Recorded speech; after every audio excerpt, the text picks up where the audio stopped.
she'll have to be careful. She'll lean too Okay. forward.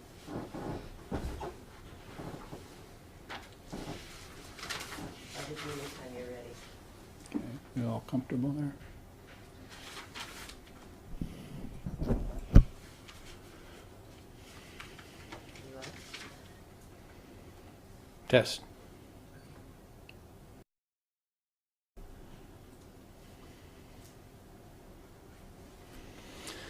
Om Shravanayapi Bhubiryo na labhyaha Shinvatopi Bhavo Yam na vidyuhu Ascharyo Gyata Kushalo Shalabdha Ascharya Vakta Kushalo Nushishtaha Om Shantihi Shantihi Shantihi.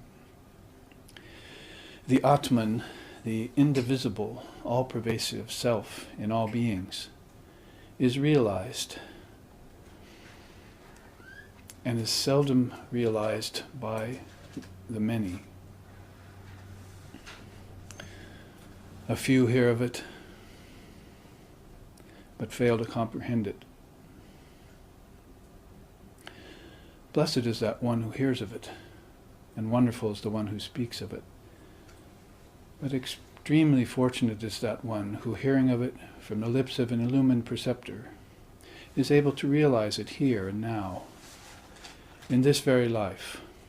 Om peace, peace, peace. Om Vedanta Siddhanta Nirukti Resha Brahmayava Jivaham Sakalam Jagadcha Akanda Rupa Stiti Reva Moksho Brahmadvitiye Shrutayaha Pramanam. Om Shantihi Shantihi Shantihi. It is the apt and final conclusion of the Vedanta that all is Brahman. Time, space, living beings, and the world. Living in constant recognition of this fact is what is called enlightenment. Brahman is pure and perfect, and one without a second. And the revealed scriptures are the sure and certain proof of this fact. Om peace, peace, peace. Om Sahana, Om Sahana Vavatu, Sahanau Bhunaktu, Sahaviryam Karavavahai, Tejasvi Navaditamastu Ma Vidvishavahai. Om Shanti Shanti Shanti. May Brahman, the reality, protect us, and may Brahman sustain us. May Brahman illumine our thinking process. May we not find fault with each other, with the world, or with the teachings. And may what we study be a source of inspiration to us eternally. Om peace, peace, peace. May peace be unto us, and may peace be unto all. Om Hari Om.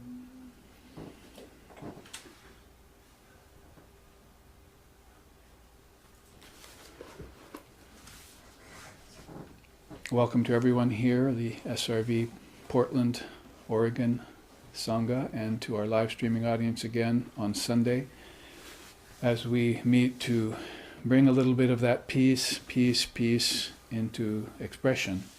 It is just not enough just to mouth the words and hope for some sort of positive outcome. The devotees of the Lord who are dedicated to the Jnana Yoga, the higher wisdom, find that they also need to bring it full circle into the Karma Yoga arena and take it out, broadcast it, transmit it, share it to the best of their abilities and capacity, and therefore bring more and more souls to it. In our own fold, for instance, over a mere less than 200 years, 5 million people have come to the feet of Sri Ramakrishna Paramahamsa, which is our ideal, and Sri Sharda Devi.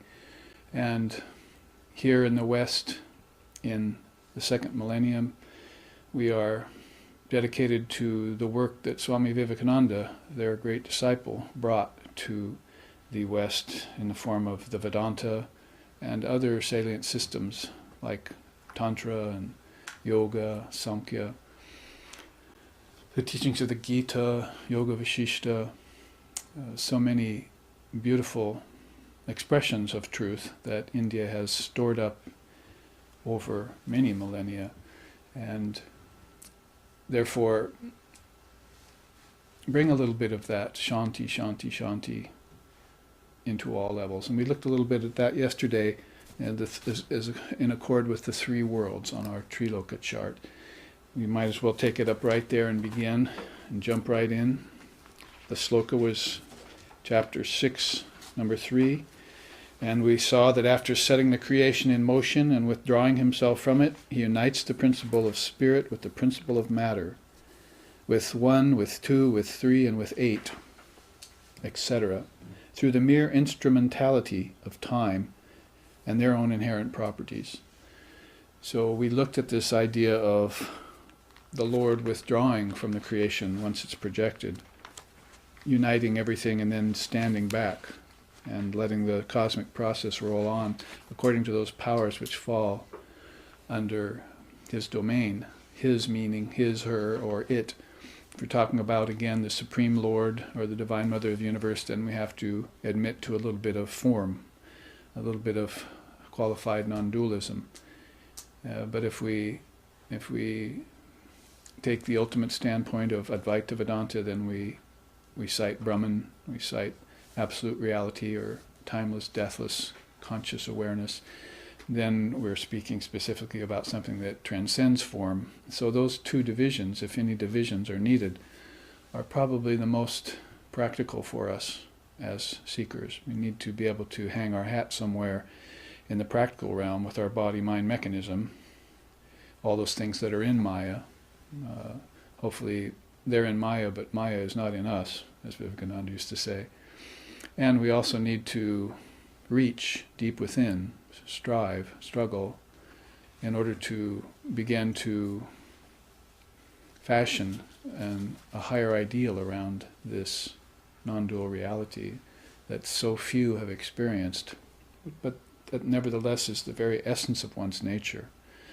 The Atman, as we just chanted about. Few, some have heard of it and never realized it. A few have heard of it and failed to comprehend it.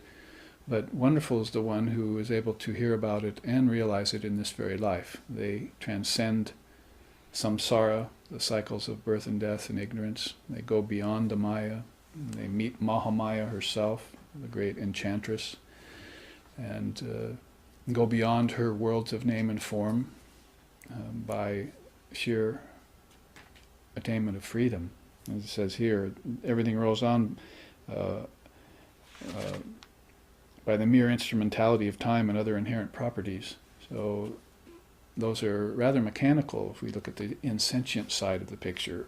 When the Lord unites spirit with matter, that's like oil and water. You see, somebody, Nishtaya, want to hand me the cylinder so it doesn't sit up there collecting dust too much. And if there are any new viewers, we can use this as we do with our SRV youth. We say, does oil and water mix? I don't know if this has ever been on camera yet, so we might as well do it. Oh, yes, sir, it mixes nicely. Just look at that. Now just meditate, young person, on for 45 seconds or so. And then you watch slowly how oil and water separates, see? And over time you'll see that. So the idea there is when the Lord unites the principle of spirit with the principle of matter, one's sentient and one's insentient, so they can't really mix. They have a relationship. That's the teaching, precious teaching of Vedanta. And in Tantra too, they have a relationship. There are two facts then that you glean out of that illustration. One is that spirit and matter can never be the same thing. So there's another necessary division you're going to have to allow for. One's sentient, the other's insentient. So that means a relationship is possible, but actual becoming matter is not a good thing. And of course that follows in with the yogic teachings, doesn't it? And with the Vedantic teachings, they try and get you to detach from objects and see. Science is trying to see through the object. Hopefully we'll arrive at some sort of idea that this is shifting sand around us, as Christ said. It's not bedrock. And then you'll have to go looking for the bedrock. So that's one very important point. The other important point that makes for a more mature realization, so that you don't just end up at some sort of aversion to matter, or some sort of insensitive transcendence of matter. Asceticism, as Buddha found out, was not the correct way for most beings. The other important fact is that all of this has come out of you. Purnamadaha, Purnamidam, Purnamadachite, Purnasya, Purnamadaya, Purnameva Vashishyate, as one of the great peace chants. Peace, peace, peace. Relates. Means that from what we see, taste, touch, hear, and smell is finite, and what we don't see, touch, taste, hear, and smell is infinite. But out of the infinite, the finite has come. Yet being infinite, only infinite remains.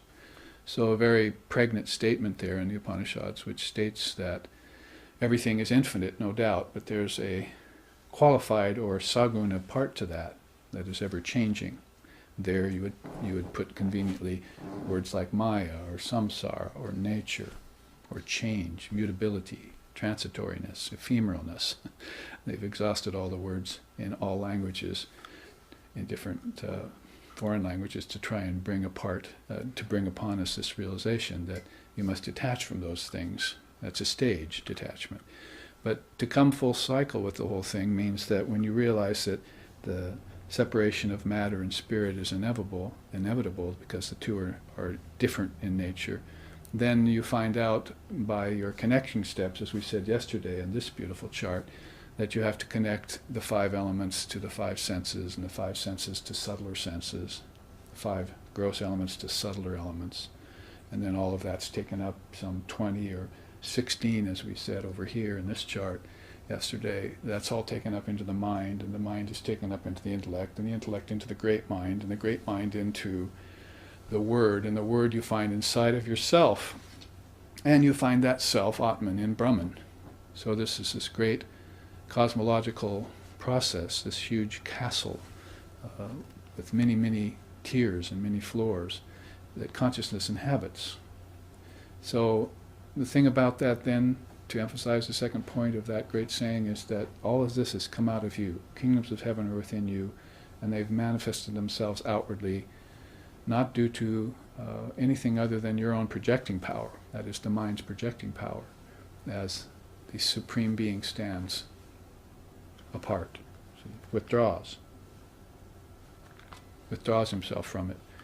So, sort of like fire in its heat, water in its wetness, we have this dynamic power and the static reality that exist in the same thing, in the same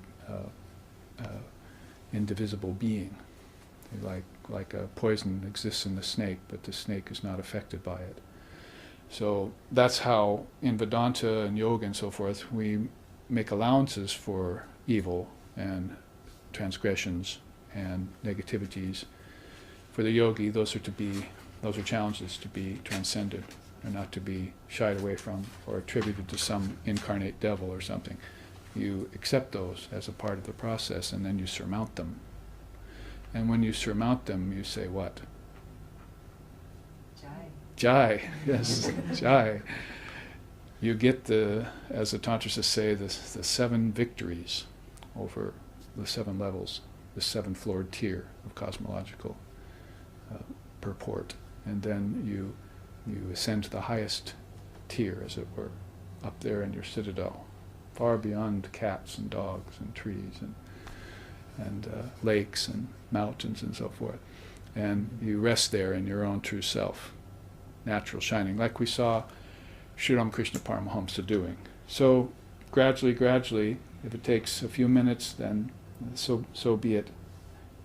We see the separation of spirit and matter. So that's been one of the very earliest of all Vedic precepts, even pre-Vedanta in Samkhya.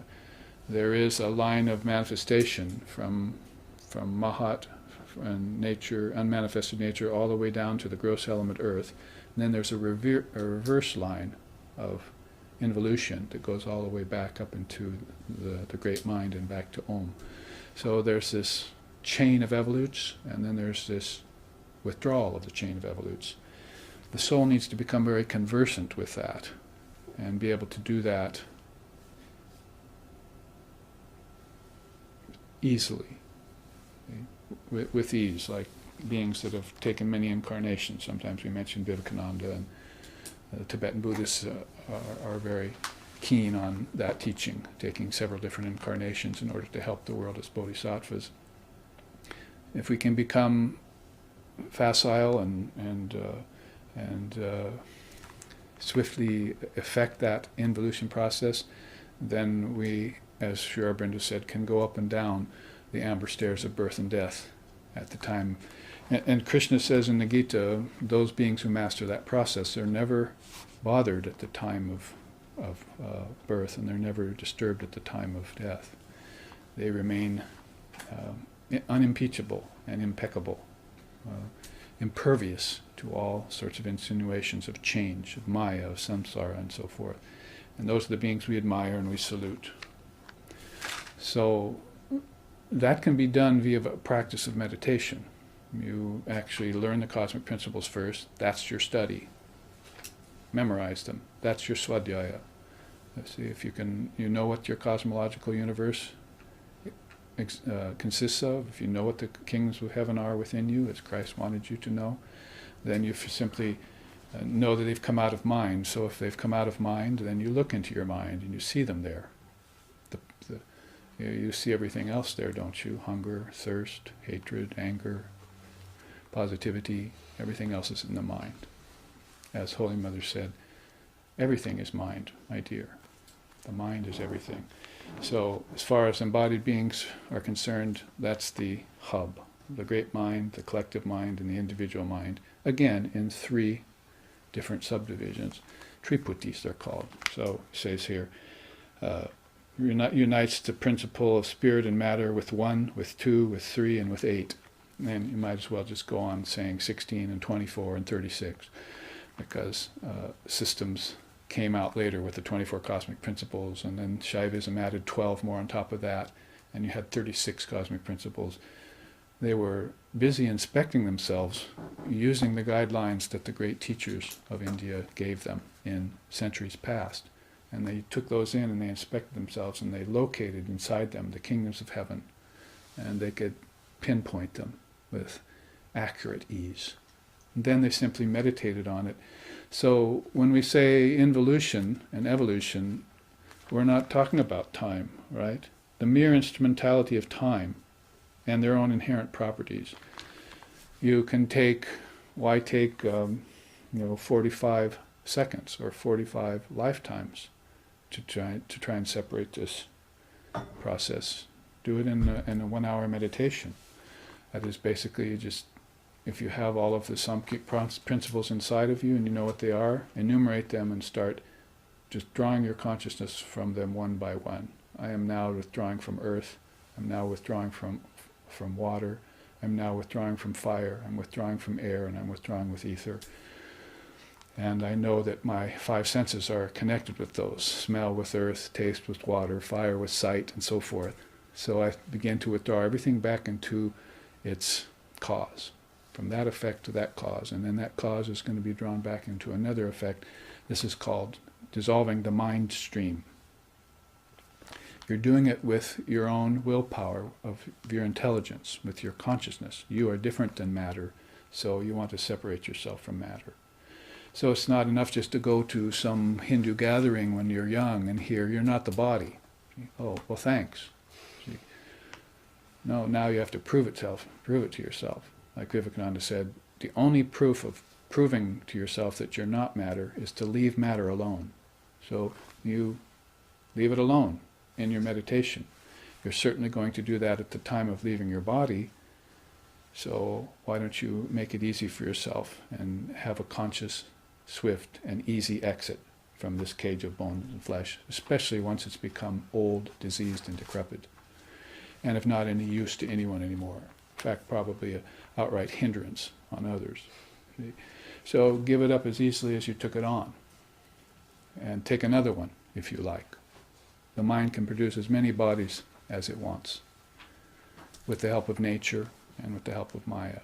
Now hopefully later on you can take on bodies with the help of your intelligence, instead of with the help of randomness or hope or other futile things. ignorance. See, body and ignorance is not a good thing, as you could tell by looking out on this old waddled. See, as my Swami used to call the world, this old waddled. So that kind of ease can be done with practicing the withdrawing, dissolving of the mind stream every morning. See, back inside of yourself, you actually go through each thing. Not that easy, really. I mean, once you've done the study, then you start withdrawing, and somewhere around the gross elements you fall out. Oh, I never quite withdrew it back into my mind, and my mind into my intelligence. But you consciously and with note do the whole entire process all the way back to Om until you hear that humming sound. And then from that humming sound, you find that inside of yourself. You see, find that whole propensity for projection, creation and withdrawal inside of yourself. The great self is there waiting to say, "Ha ha, I told you so."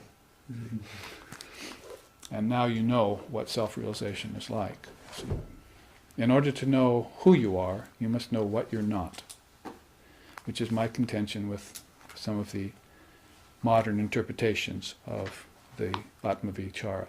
Oh, have you ever asked who you are? Why don't you ask who you are? Have you ever asked who you are? Enough. That question alone will not do it. You're supposed to then enter into an analysis. You're supposed to then enter into the practice. You're supposed to find out what you're not and then withdraw it and give it up. And then you begin to radiate with this self-knowledge, see, with security, with stability, with this kind of mudra. You see, I am Shiva, I am Shiva. And you know yourself to be one with the Father. Aham Brahmasmi, I am Brahman, I am that Brahman. That removes all doubts, all fears, all ignorance. And then you can live a dharmic life, a divine life, or no life at all. There's three choices there. Dharmic life, righteous, helping others, heroic, and so forth. A divine life, the seer, withdrawn, quiet, serene, an example to all. Or no life at all. I think I will just be gone, and gone forever. Have no hope for me for the world forevermore. I'm gone and I'm gone forever. Gatam, paragatam. I've gone to the supreme goal. See you there, or maybe not. You remember the 10 ox-herding statements, right? That we had yesterday? There it is, the very last one. The gate of the hut is closed, and even the wise cannot find him. He's gone and gone forever. He's a videhamukti. He's through with bodies. You might be able to talk one of them into coming back to form.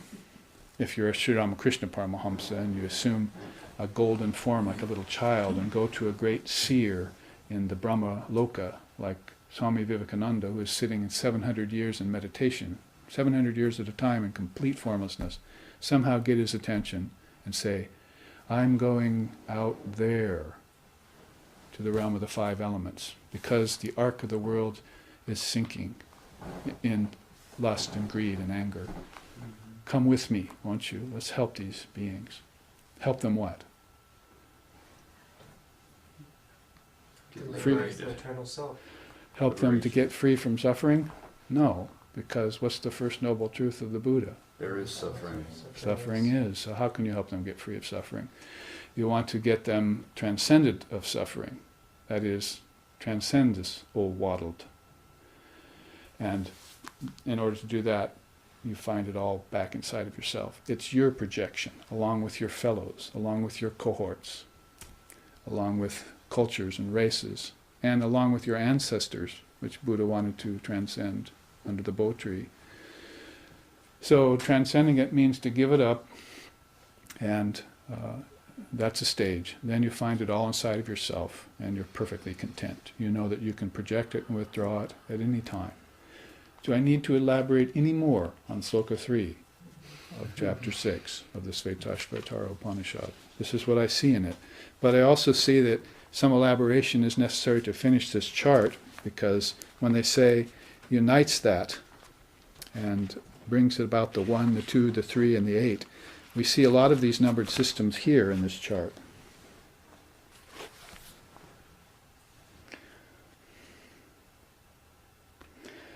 We took some of them yesterday. There you see, as a backdrop, one of the paintings that Gary Dickens, a great creative artist living in Hawaii with me back in the 80s, did this beautiful painting that's on one of our Jaima CD offerings. And you can see that angelic world back there. As there you see the palm trees and the ocean as if the physical world's there, and superimposed over the top of it is this celestial world, as if things we can't see, but they're there in the ethers, you see. The ethers are very subtle. There's more than one ether. And when you look at a teaching like that, that's what you have to see. You know, 7 planes of existence. See these lokas? Burloka, Bhuvarloka, Svarloka, Jnanaloka, Taparloka, Maharloka, Satyaloka, which is the same as Brahmaloka. These are ethers, like little Russian dolls, held back inside of each other. And so you see, if you become aware of the 24 cosmic principles and can do the evolution process, then one day you can sit down and say, I think I'll just do it via the 7 lokas. I think I'll withdraw the physical world back into the astral, or into the celestial, the celestial world back into the higher heaven, and the higher heaven back into the heaven of the ancestors and the saints and seers. And finally, I'm doing it via that same template, only in a much easier way of thinking, but probably with a much grander scheme, because now you're doing it not only with nature, unmanifested nature out to manifested nature, but you're doing it with the realm of sentient beings. They too exist back inside of you. Where else do you think Christ went? To death? Did he transcend up in the air somewhere? Is he standing on a planet looking at you, so you have to pray upwards? He went back into yourself, into humanity, because humanity is God walking around on 2 legs. So there he is. If you want to find him, you'll find him inside of yourself. Seek thee first the kingdom of heaven within yourself. Then you will know everything. All else will be added unto thee. So systems like that fall nicely once you've done the early homework. And you become very facile, a lot of facility inside of yourself. Become very free inside of there. Just like you should be free out here too, to move about and do what you want. You know, the same thing is inward. You develop this ability inside of yourself.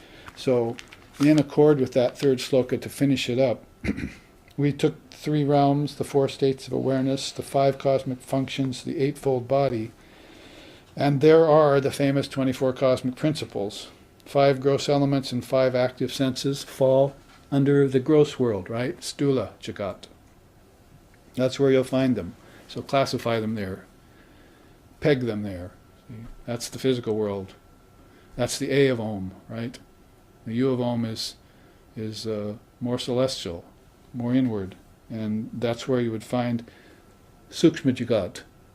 And under that you would put the 5 subtle elements called tanmatras. We looked at that yesterday on one of the charts. That's like the subtle elements, like the elements you use to fashion lands in dream tonight.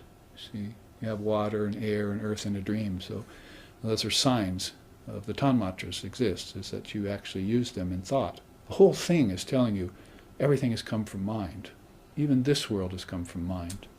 It's just that the solidity of this world misleads us into thinking that it's actually real. It's like it's tangible.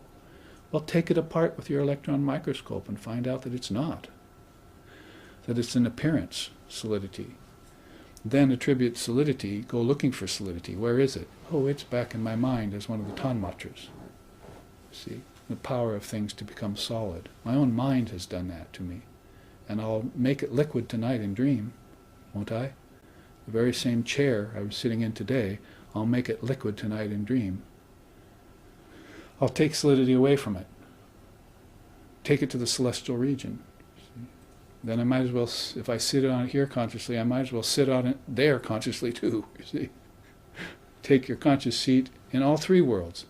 That's the AUM of Om. I want you to master those. Master your waking state, master your dreaming state, master your deep sleep state. Someone asked me, how do I master my dream state? In an email, and I wrote back and said, that's easy, by mastering your waking state. One has come from the other. You can't work out your karmas in the dream state. You work them out here. And when you work them out here, your dreams become lucid. Your dreams become like meditations. See? A man has come to me from a land that never sleeps. Now all my dreams have become radiant meditations. Beautiful song in India. Some 200 or 300 years old only. See? So they've been thinking about these teachings for a long time. They've been percolating in their minds, and finally they gel. In a particular lifetime, they become realized, and that soul gets free. Mother Kali is flying mind kites in the sky of awareness, you see. Every once in a while, one of those strings snaps, and one balloon floats across to the far horizon, and she dances and claps her hands. One of my children saw through the illusion of form, of solidity, of liquidity, of name, of ego, and got free, and she's very happy. So look inside there and find that those 24 cosmic principles, that 14 of them there, if you see the 5 subtle elements and the 5 cognitive senses, they're connected to the mind. The power of the eye to see, the power of the ear to hear, and so forth. Plus the mind, buddhi, ego, mahat complex. You'll find that are all there in the subtle body. The mahat bridges over into the causal with Purusha and Prakriti. There you see those put in the category of Karana Jagad, the spiritual world. They're not going to fit perfect. Purusha probably transcends the causal world, but nonetheless, causal world is seen like a doorway that's opening. I've described it sort of like the 2-petal dome. One petal flows out like a waterfall of souls, and the other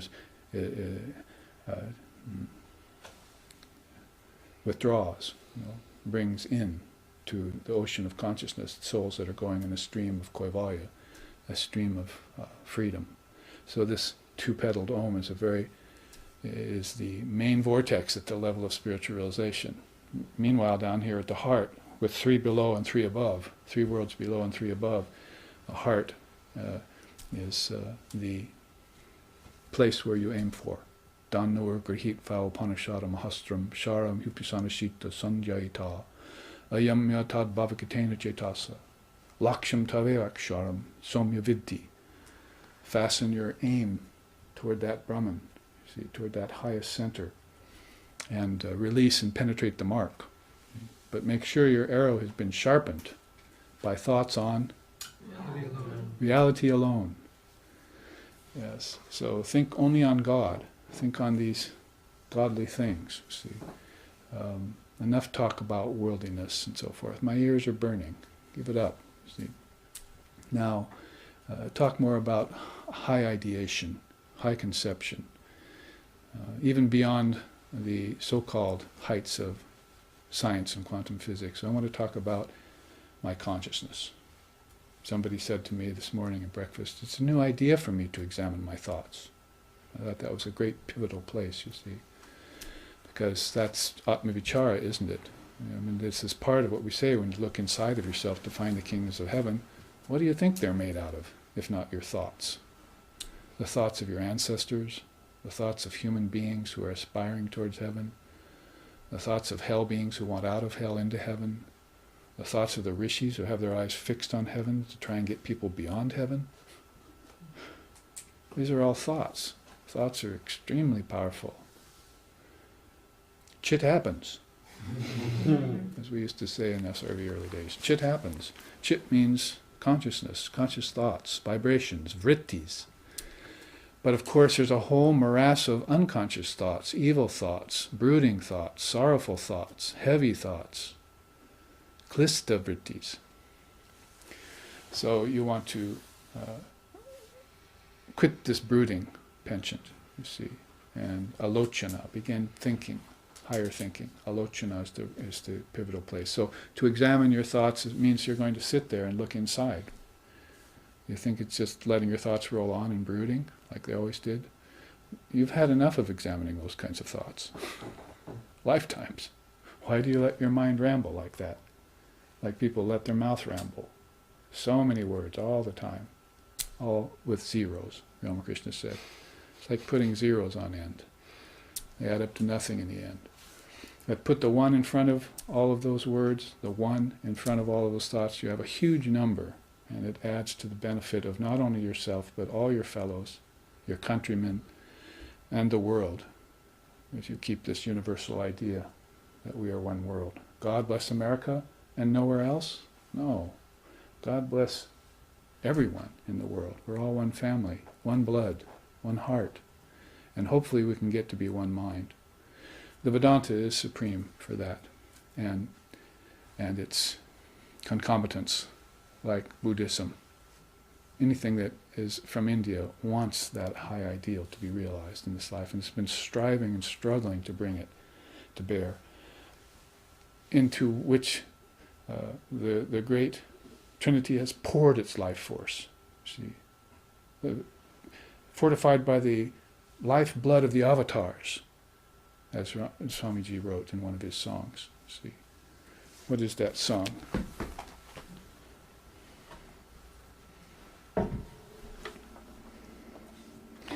Shina sma shina sakaruna jal panti mudajana astikyantvi dantu ahaharindataraha.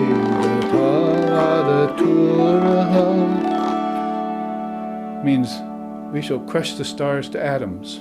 We shall unhinge the universe. Don't you know who we are? We are the children of Sri Ramakrishna Paramahamsa, whose great messenger came in the form of Swami Vivekananda in 1893 here to the Parliament of Religions and brought us the Vedanta, to our great relief. His saving grace. So that's what you are imbibing, that's what you're trying to realize whenever you take on any of the systems of India. I've just been a person who's come along and gotten entirely inspired by seeing all of this plethora of spiritual wealth. And I just had to go gather it. See? I just had to go gather it. I identify very much with Milarepa, one of the Tibetan songwriters and seers of Milarepa, one cloth. So he saw you, he'd sing a song to you, he wouldn't talk to you. He'd just sing a song at you. And if you were in ignorant condition, his song wouldn't be very kind, because he'd sing what he saw. You see. Oh, I see you're just bathed in perfumes and wandering around in ignorance. In a nice melody, you see. You get all offended and go away. Hopefully better yourself later. But anyway, he said, when I think of the Dharma, I can't help but share it with others. So that's what a person feels who sees all of this wisdom within and then wants to bring it out and manifest it and express it so that other beings will get inspired by it. Because that's the best way to lift off the heavy gravity of Earth, see, by bringing in these subtle elements of spirituality. So there you find subtle elements, cognitive senses, mind, buddhi, ego, mahat, all in the subtle body. Sukshma is the word in Sanskrit, Sukshma Jagrat, or Sukshma Sharira. Sharira means a body or a sheath. So that sheath would be wide, wouldn't it? And capacious, would be able to contain all sorts of things. That's what you're talking about when you go inside. Space goes away. It goes away and becomes nothing. Can't you contain hundreds and hundreds of megabytes and gigabytes in a tiny little chip? If you can do that physically, then you don't think that inside of your mind everything can be just condensed down into the smallest little particle, or even beyond a particle, that it's just all sitting in there? No space, no time, like in deep sleep tonight or in meditation, no space, no time.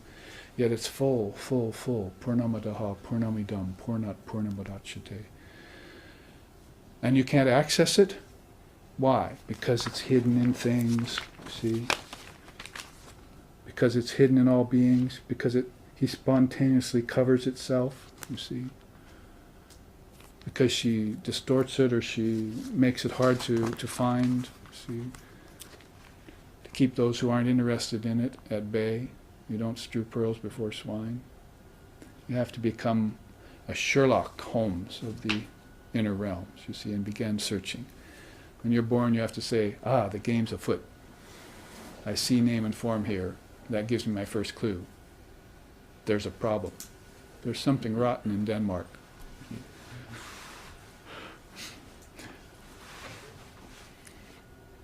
So, need to find that underlying essence, that substratum in everything. Now, if you go over to the, and we already said that, you'll go under to the Karan Jagrat, the spiritual world, you'll find Purusha and Prakriti. Purusha really, as I said, a doorway. Prakriti, unmanifested, or Om, or unmanifested nature, kind of a doorway into that true, abiding individual soul. That's what I call the Purusha. There's a parent soul called a Ahamkara, ego, and then there's a real individual soul called Purusha. As far as Samkhya concerns, there were many of them, many realized souls. Vedanta came along and said, I beg to differ, there can only be one soul, and we are all parts of it. That's a qualified position. But when you have that realization of I and my Father are one, you're it. There's no divisions anymore. You realize your oneness with Brahman. Like water poured into water becomes one. See? What's that, Sanskrit? Yata dap? No, not yata. Takam shude shudama shiktam tadrageva bhavati. Evam muner vijanata atma bhavati gautama. It talks about the Atman a lot, but in terms of water poured into water. So first you might be a glass of water or a vessel, you see, mixed with something else, but then pretty soon you will become unmixed. You will withdraw the spirit from nature because they can't coexist for very long. Too much suffering in nature. For instance, decay, illness, decay, old age, and death is in nature. It's not in the soul. Proof enough right there for you to transcend nature. Unless you want to keep getting illness, keep getting death, keep being diseased in rounds all the time. Or do you want to experience unalloyed, uninterrupted bliss of your true nature? Let's see. Which shall I choose? Is there any choice? So you put a little bit of effort into your spiritual life. What other systems are there for us to look at? Next is the 7 planes of existence. Burloka must fall and pretty much cover the place of objects, this space or location where objects exist. Objects means anything from microphones and tables and books to all the planets in the ether. That's the Burloka. Everything physical. We can't say, oh, here's this one world here, and then there's lots of worlds out in space. No, what is here is also there, and what is there is also here. Might as well do that to it, you see. And all of that has come from where? Here. And this has come from where? Here, in the heart of all beings. Ara eva ratanabal samhatra yatra nadyaha sa shonchos tadate bahuda jayamanaha. Om mityevam jayatha atmanam.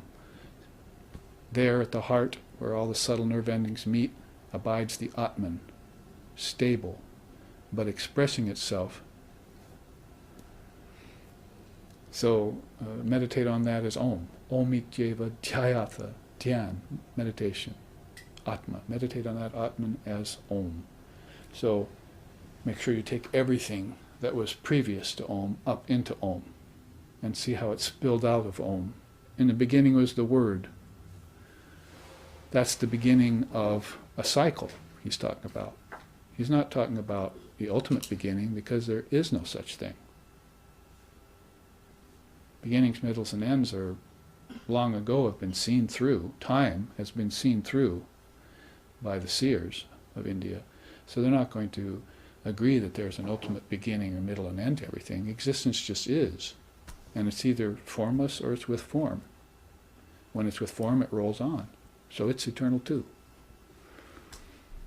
When it's formless, no problem. See, no mind, never matter.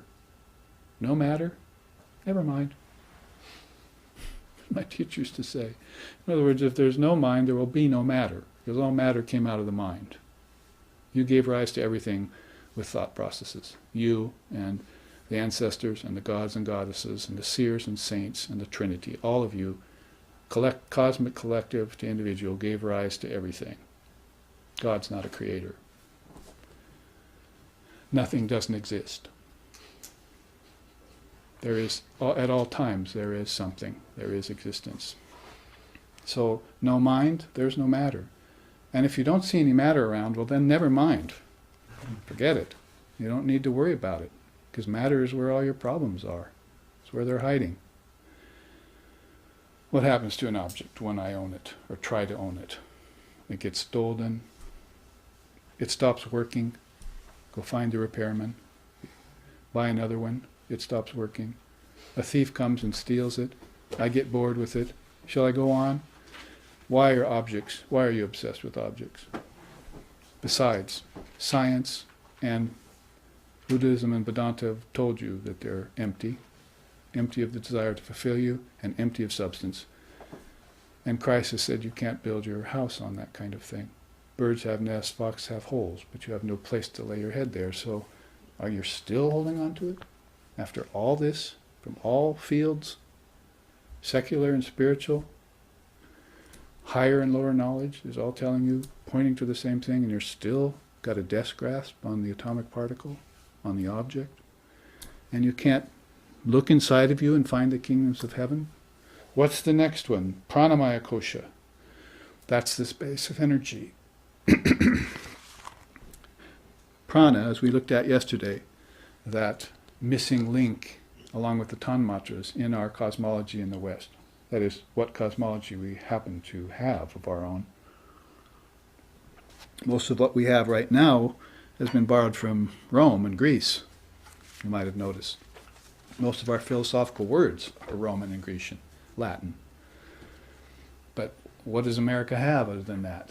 Well, Swamiji wants to make sure we're shored up with something perennial, something eternal, something of the nature of a Sanatana Dharma, a Dharma that's been in existence from time out of mind and will continue to exist after cycles have come and gone. These truths are eternal, and the beings that express them also eternal.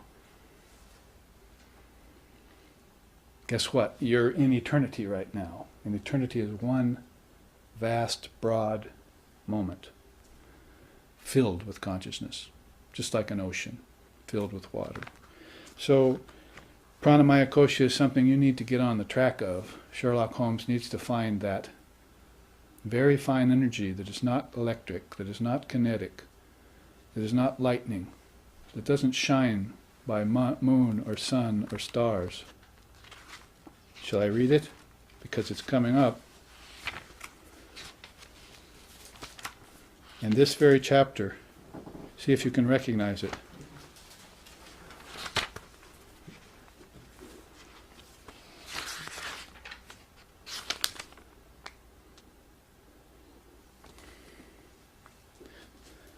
Sloka 14. The sun does not shine there, neither the moon nor the stars.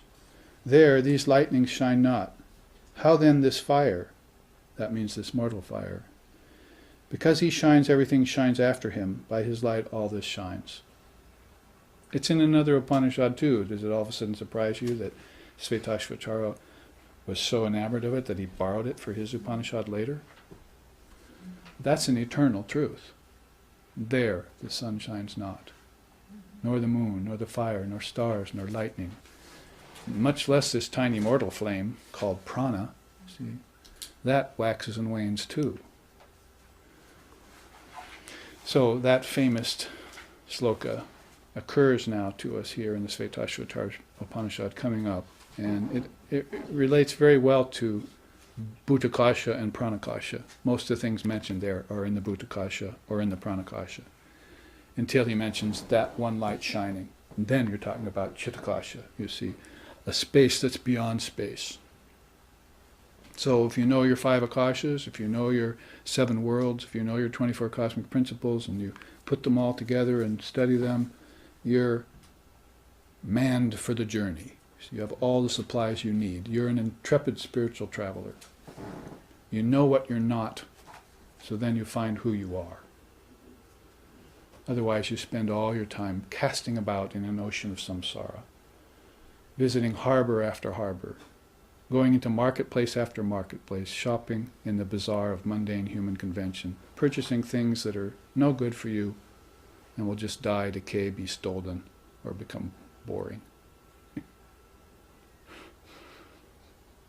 Step right up and sign up now with me for a life of Dharma, and call in, viewers. Our operators are ready. I commit myself, not to the asylum, but to the asylum of knowledge, you see. I commit myself. Well, coming to know the pranamaya kosha, that is these nerves that are flowing through, carrying energy, not just the physical nerves, but a set of nerves that lead you inward to the kingdoms of heaven, the 100,000 nerves inside of every physical nerve that they can't see, that conduct an energy called prana, and the prana just carries you along at the time of death to whatever realm you're headed for, whatever realm your karma dictates.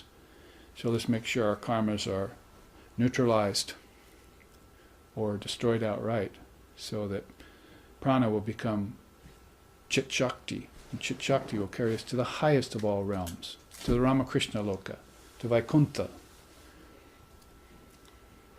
to Kailash, to Manidvipa, the jewel island of essence, which is Mother's own world. Those are very, very high worlds with very, very thin semblance of form existing there, just so the devotees can participate in divine love and its expression with the chosen ideal, the Jesus, the Buddha, the Krishna of your life. Thousands and thousands and thousands of souls, even here on earth, worshipping them. What to speak of these other realms, you see, where the veil of ignorance gets lifted by degree, lifted a little more in the pranamaya kosha, lifted a little more in the manamaya kosha, lifted quite a bit in the jnanamaya kosha, you see, where intelligence starts to make it stand, to come forward, to convince you of the light of the Atman. I'm shining, I'm not a moon anymore, I'm a sun. And the sun does not know any darkness.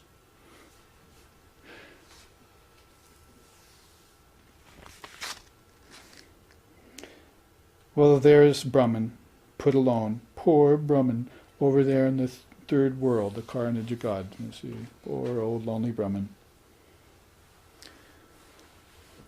Nobody can even talk to him because he's inexpressible. Nobody can even think about him because he cannot be thought. Poor Brahman. No one can do anything for him because he's not a form. No one can have compassion for him because he doesn't suffer. Well, the 7 planes of existence are next. Oh no, did we do those? Yes. Yes, we were doing those. We were looking at Svarloka, heavenly plane, Maharloka, plane of the rishis, Janaloka, plane of the firstborn, the mind-born sons, the Vairajas sometimes they call them, comes next, Taparloka, and then Satyaloka, the plane of Brahma. Brahma, short of Brahman, you see, because Lord Brahma and Lord Brahman, 2 different things. See, Lord Brahma, the creator God, projector of all things, and then Brahman, the absolute reality. I had a question. It's kind of a burning question. Would that be okay? A burning question has come upon us with the fire of yoga. So I just want to... I'll repeat it so the live streaming audience can hear it. Okay. This is unprecedented, by the way. I'm sorry. This is for the benefit of any live stream people who are just now joining us. And that's, if you would just explain why Brahman falls in the Karna Jagat. I mean, you have called it the absolute But would you explain what you're doing there with absolute and karna in the third world? Yeah, so there's three world designation has really two different interpretations, and they're both okay. With the three worlds you have the gross, the subtle, and the causal. The causal world doesn't quite explain no worlds, or transcendent of all worlds. So the three worlds sometimes are talked about as immanent, transcendent, and absolute. So that's the other designation here that we use. Immanent means right here, right now. Here it is, physical, right in your face. Transcendent means the realm of your mind. So transcendent there doesn't mean formlessness. It means where all the thoughts are, because you can't see those things. You can't see thoughts, except you can see their effects. You can't see the cause. So that's called transcendent world in another designation. And then the absolute is, of course, Brahman, or Atman, or formlessness, beyond all worlds of name and form. Here, then, we're defaulting sort of to this idea of the three jagats, the three worlds, Stula, Sukshma, and Karna. Karna is a causal world, like unmanifested Prakriti, in this chart we looked at yesterday. And that's where everything goes to formlessness, no doubt, but we have to remember that Krishna says, I have my form, the eightfold body, and I have my formless nature too, which is unmanifested nature, but I have my supreme form as well. So there you have another way of explaining form, formlessness with a small f, and then formlessness with a capital F. It's very beneficial for us to know this so that we find places to hang our hat. For instance, where did my grandfather go when he died? Is he just a body and went to, and that's what the materialists tell us, you see. But no, his consciousness can't be killed. His consciousness formed his body in the first place. So he'll just go back to his unformed state again when he drops the physical body. So that's not Brahman because he's not realized yet, you see. My grandfather didn't get realized yet. You have to get fully realized if you want to merge in the formless ocean of Brahman. What about all this karma? You can't just sweep it away as if it were nothing. He's got to pay for that. Good and bad karmas. Has to live a good life, has to live a mixed life, has to live a life of suffering. You see, all of that has to be paid, so you can't just erase it out of the equation. So unmanifested Prakriti is there. People just go back into abeyance. All the gunas go into abeyance. All form goes away, and the only thing that's left there is just this seed. Seed for the tree, the seed for the world, the seed for my body, the seed for my intelligence and so forth. It's all gone into unmanifested nature. So we just don't have any concept like that in the West for unmanifested nature. It's black and white. But there needs to be a gray somewhere in there. That is formlessness with a small f. Otherwise, you make a mishmash out of the idea of absolute Brahman and karma. The two can't go together. Oh, everyone goes to Brahman. Well, then how come so many people are suffering in ignorance? Are they just going to live a life of suffering and then go straight to Brahman? Or commit a life of evils and sins and then go right to Brahman? How could that be? Without any payment, without any recompense, you see? No, the fruit of one thing begets the fruit associated with it. So the evil karmas will bring suffering. See, the mixed karmas will bring good and bad admixture, and then good karmas would take you to a world of heaven, called heaven. But transcendence of all karmas will take you to the formless Brahman. And that's your choice here, to make sure that at the end of your lifetime you're not carrying any baggage with you. All your loose ends are tied, and your intelligence is intact, and you know without a fact where you're going and how you're going. I know, and I know that I know. That's how Ram Prasad sings that in one of his songs. He starts it out saying, everyone is babbling about what happens after death. Some believe we'll become wandering spirits and spooks and ghosts. Others believe you're like space in a jar, you see, that when the jar is broken, you'll just automatically become one with the air outside. And he goes through this whole 6 or 7 opinions, and at the end he says, but this poet, Ram Prasad, sings, all opinions are devoid of substance. We will be what we are. We will be. We are now what we have been in the beginning. Bubbles rising and forming and dissolving in the ocean of absolute reality. So these bubbles are the taking on a form and giving up a form, all in one ocean of consciousness, you see. We are now what we were in the beginning. Bubbles of intelligence rising, falling. So some of those bubbles are tainted or tinged with lesser intelligence or with outright ignorance. Anyway, a long-winded answer to your question, but that's why there are different designations. And if you take it into this system here, like the 7 worlds, then you even specify more. And that's the effectivity of being able to look at systems as they are separated into layers. Just like any scientist would examine his experiment and take notes. In the same way, you examine consciousness and take notes. And you leave behind these great systems like yoga, Vedanta, Buddhism, and so forth. So, write in more your questions or come to satsang. These can be fleshed out even more as we sit together and speak about it. Now, you have all these worlds must be placed in stula or sukshma categories, but there you see the spiritual world, I've actually put ajata, non-embodiment. That's also called videha mukti. No more birth in the worlds of name and form for me, sings Ramprasad. Only emanation from my Divine Mother. So now he's looking at himself simply as a ray from a sun that shines on these worlds and then is withdrawn, see, at night, and then shines again on the world. He's not born in the womb of matter anymore.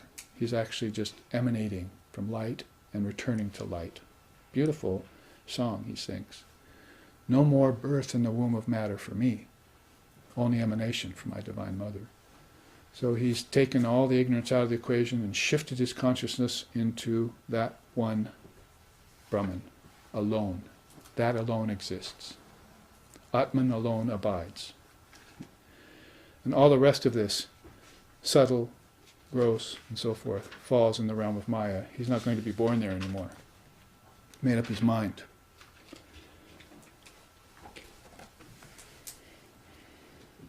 Now there are the final entries, the 7 states of mind. Basically the chakras is what we're talking about. Muladhara at the base of the spine, Svadhisthana at the organs of generation, Manipura at the navel. Those are the 3 below. Then there's the central one, Anahata, in the heart. Then there's 3 above, Vishuddha, Agya, and Sahasrara, 1,000-petaled. I already mentioned the 2-petaled here, Om, everything flowing out and into those 2 petals. So you see the first 3 of those would fall, generally speaking, in the physical world. They also overflow into the subtle world, no doubt. But the idea here is that they're all earthbound souls. They can't lift off of earth and go beyond. So everything is connected to earth in that way. The realm of the ancestors, the realm of the ethereals, an atmosphere that's just right here, almost in the same area as the physical, but is embodied by creatures of very, very subtle design. And so those 3 worlds, which we looked back on and said Bhuvarloka, Svarloka, and Maharloka, they really are associated with these 3 lokas. And from the ancestors down to the humans, down to the animals and insects and disembodied spirits that are lost, there's always a revolution going on there. That's what Buddha called the Kala Chakra. Imagine what, just like Christ seeing the kingdoms of heaven within him, Buddha saw the realm of the ancestors and all these beings and how they were revolving in a Kala Chakra, a wheel of time, a river of time. That he said he got out on the banks and he saw everything go by. So he had reached to witness consciousness. He could see inside. funny joke my teacher used to say is these monks were walking in a mountain pass and they came upon this monk from a different order, and they asked him, how's your sight? He said, oh, it's pretty good. I can still read the phone book with glasses on. And they laughed, walked on, laughed, and they meant, how's your spiritual sight? You're a monk. What have you seen inside of yourself? We're not talking about spectacles and books and so forth. So that's what an enlightened soul would ask another enlightened soul. What have you seen lately? Have you seen God? Isn't that what Vivekananda asked? The young Naren asked Ramakrishna. He asked Devendranath Tagore, and he asked other beings in Calcutta. Finally went to the Paramahamsa and gave him the only good answer. Have you seen God, sir? I really want to know. This was a teenage boy. And Ramakrishna said, yes, I've seen God. And I see him just as real as I see you standing before me right now. Which is a very good clue, because that was God standing before him. The young Vivekananda was standing there. God on two legs, as he was later to say. So that kind of sight is what we talk about, subtle sight. It's in order to see inwardly, you have to develop that sight, and then you'll see the ancestors inside of you, and you'll even be able to see ghosts, and spooks, and so forth. Vivekananda later, when he was wandering in India, was sleeping at one place, no food, hardly anything to his name, just wandering, and these two beings hovered above him in this ethereal ether, bothering him all night. So finally he sat up and meditated and released them. Convinced them they didn't have to be there. Must have been some horrific crime or something, or some problem that kept them there to that area, you see. Bottled in that one little space. Some karma. He just sat up and meditated and released them. Stories of Ramakrishna doing that too at one old haunted place in Calcutta, where one of the devotees lived. He released a spook there, the ghost. Hollywood will take that in the direction of horror and all sorts of fantastic and silly things, but the truth of the matter is that there are stray bits of thought. If all of this is thought, right? All objects are intelligence made concretized. Then some of these beings that have a lot of waywardness and karma to go, they don't take their whole consciousness back with them when they go into abeyance, into sleep. Some fragments of it will hang out there, and those will be manifesting sometimes on the physical plane. So you'll see strange things, see. But if you know the laws and dynamics of thought and projection and all that, then you'll just say, I can go and release that, you see. Or pay it no, never mind, if you can't release it. It's nothing, just a wisp of thought hanging out there in the physical realm. Make a big thing of it, and all of a sudden you've got horror films and flesh-eating zombies and, obsession with that kind of thing. And you never get to the higher wisdom around it. Well, there you see those three other chakras. Remember, I'm saying the Manipura chakra here dovetails or overlaps with the Sukshma Jagat. But since the ancestors are so earthbound and so attached to pleasure, which they get in heaven, they have to come back to earth to work that out. And sometimes these beings come back from a high heaven, and they are very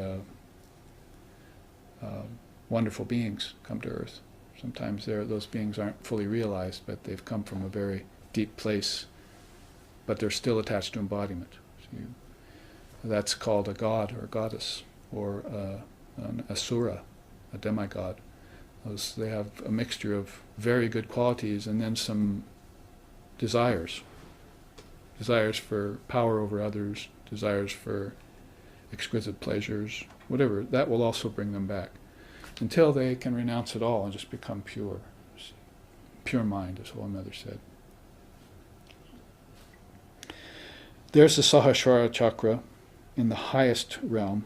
Again, absolute 1,000-petaled lotus at the top of the crown of the head. Crown of the head being a symbol for it. And in between it, the Anahata, heart, Vishuddha, throat, and Agya chakras. SRV now has a book that can explain this to you, short and intense. It's called Reclaiming Kundalini Yoga.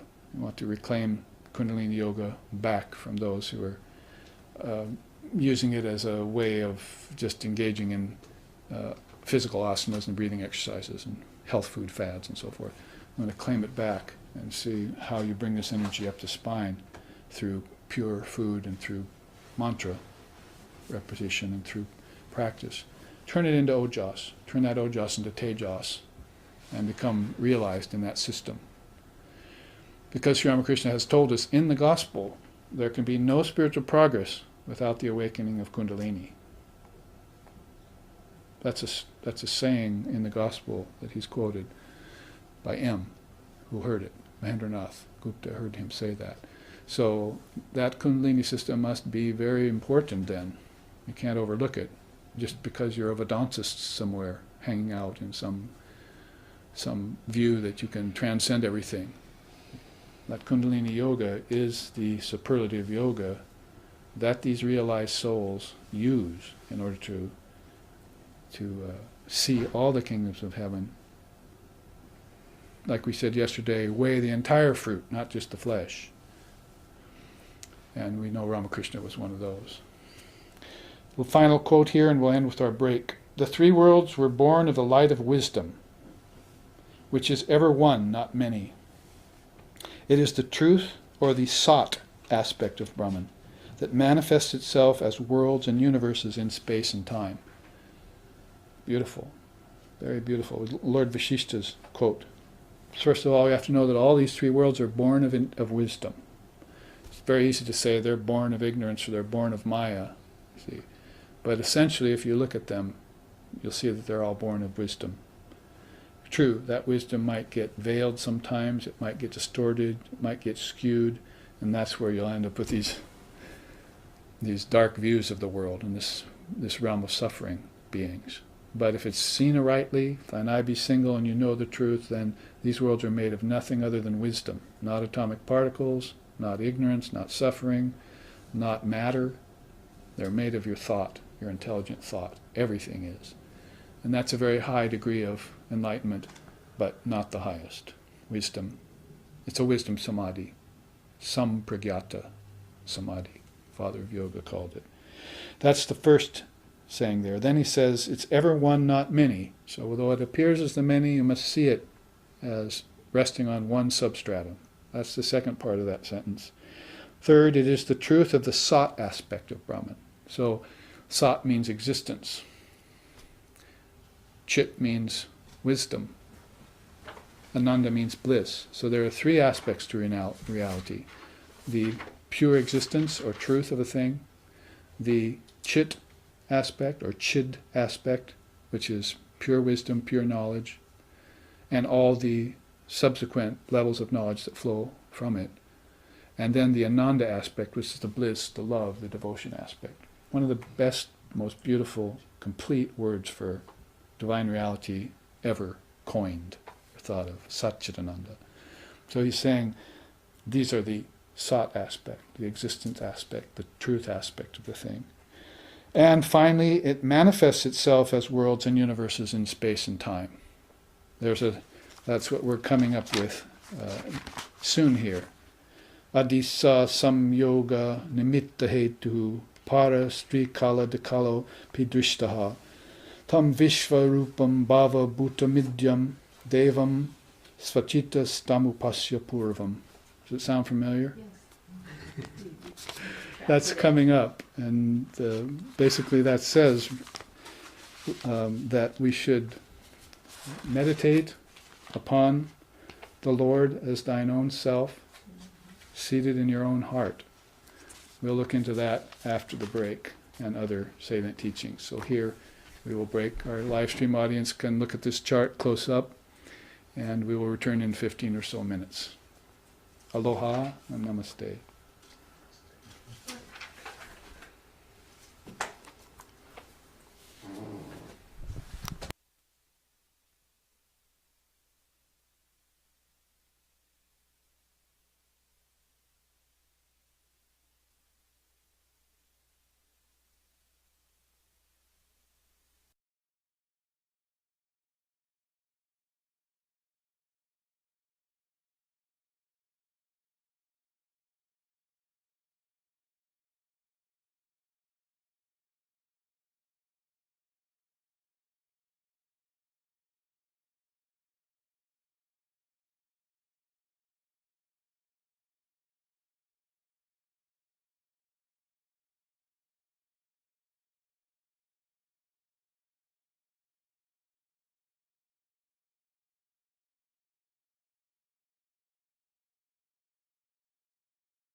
You have all returned to find us here sitting in the SRV ashram for the second half of our class on Shvetashvatara Upanishad chapter 6. And we have worked through 3 slokas as of yesterday and today.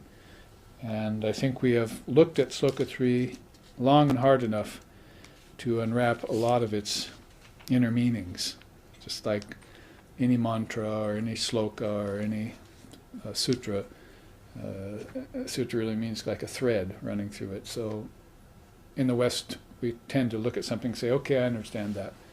But there's a deeper level of understanding beneath the surface intellectual level, and then there's a deeper meaning that is more the essence of a thing behind that. There's always 3 levels to everything, at least.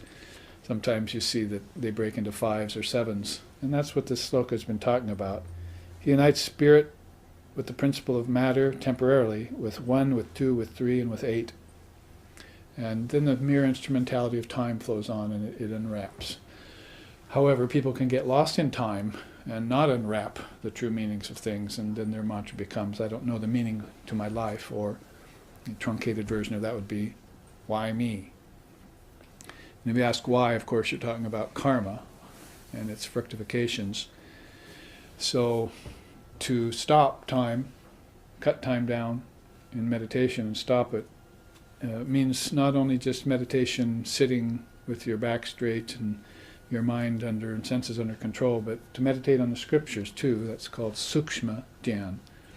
And that's really one of the penchants of the jnani and the seeker, and one of the facets of Jnana Yoga is that you sit with a scripture and consider it for a long time. You could even roll one word like Om, for instance, or Bhagavan, or some word around in your head to begin to unwrap its syllables, its matras, its letters, its particles, and that can lead you in a very deep meditation until you find out that there's just an infinite amount of wisdom, and that all the particles in the mind, just like all the particles in physical matter, there are many particles in the mind that you're unwrapping and exploding, or in that case probably imploding would be a better word. And where rolls the stream of knowledge, truth, and the bliss that follows both. So you contemplate knowledge, truth occurs to you, and you get bliss from that. That's pretty much like Satchidananda again, isn't it? You're getting at least 2 of the aspects of that great word in that process. So let's go on then, sloka 4. He gives a start to the creation associated with the 3 gunas of nature and orders all things. Again, in the absence of the gunas, he destroys all created objects, and after destruction remains aloof in his own essence. Well, the English translation here can be improved, because we know his and her are not good designations for Brahman. To call it that, tat, is probably what the rishis really mean, or sometimes you could call it it if you want. But anyway, when you hear a gender reference like that, it could be one of 2 things. One is that they're just using that for convenience, and they really mean that, or Brahman. Or they could be referring to the Divine Mother of the Universe when they say her, or the Blessed Lord of the Universe in form, him, Brahma, Vishnu, Shiva, for instance, when they use him. So you have to look at those 2 things. Also, when it says here, gives a start to the creation, that's really a projection. And when he destroys all created objects, that means really withdraws them or dissolves them back into unmanifested Prakriti. So with those modifications to a sloka like that, it would read more like, that gives a start to creation associated with the 3 gunas of nature and orders all things. Again, in the absence of the gunas, that withdraws all created objects and after destruction remains aloof in its own essence. So then you'd have a more philosophically sound interpretation of that sloka. And then you could go on to unwrap it in the right way. Now, it might be said here that when it says he gives start to the creation, it could be referring to Lord Brahma. So in that case, he would be a correct designation. Even the interpreter here says, this mantra is very difficult to interpret. It's the first line in the commentary. So talking about a lot of things there, but the main thing is talking about that we can focus on, and the people who are just at the summer retreat will just love this, because they get to look again at the two guna charts. Well, we say that repetition is the spice of spiritual life, so let's put it to the test. For our live streaming audience, some of those who haven't seen these charts, new people looking on, we see that these gunas are a teaching that are specific to and peculiar to Vedanta, to Hinduism itself. You don't find it in any other system or any other religion in the world. The gunas are a designation that pretty much indicate what they're saying here, a start to the creation. If everything is in equilibrium, the gunas are not falling out of equilibrium, then you have this unmanifested prakriti, this formlessness, this deep sleep, this pralaya, this rest, this long rest between cycles. And it's only when those gunas begin to fall out of equilibrium that you start to see the worlds of name and form in time and space start to formulate in a gradated way, from the most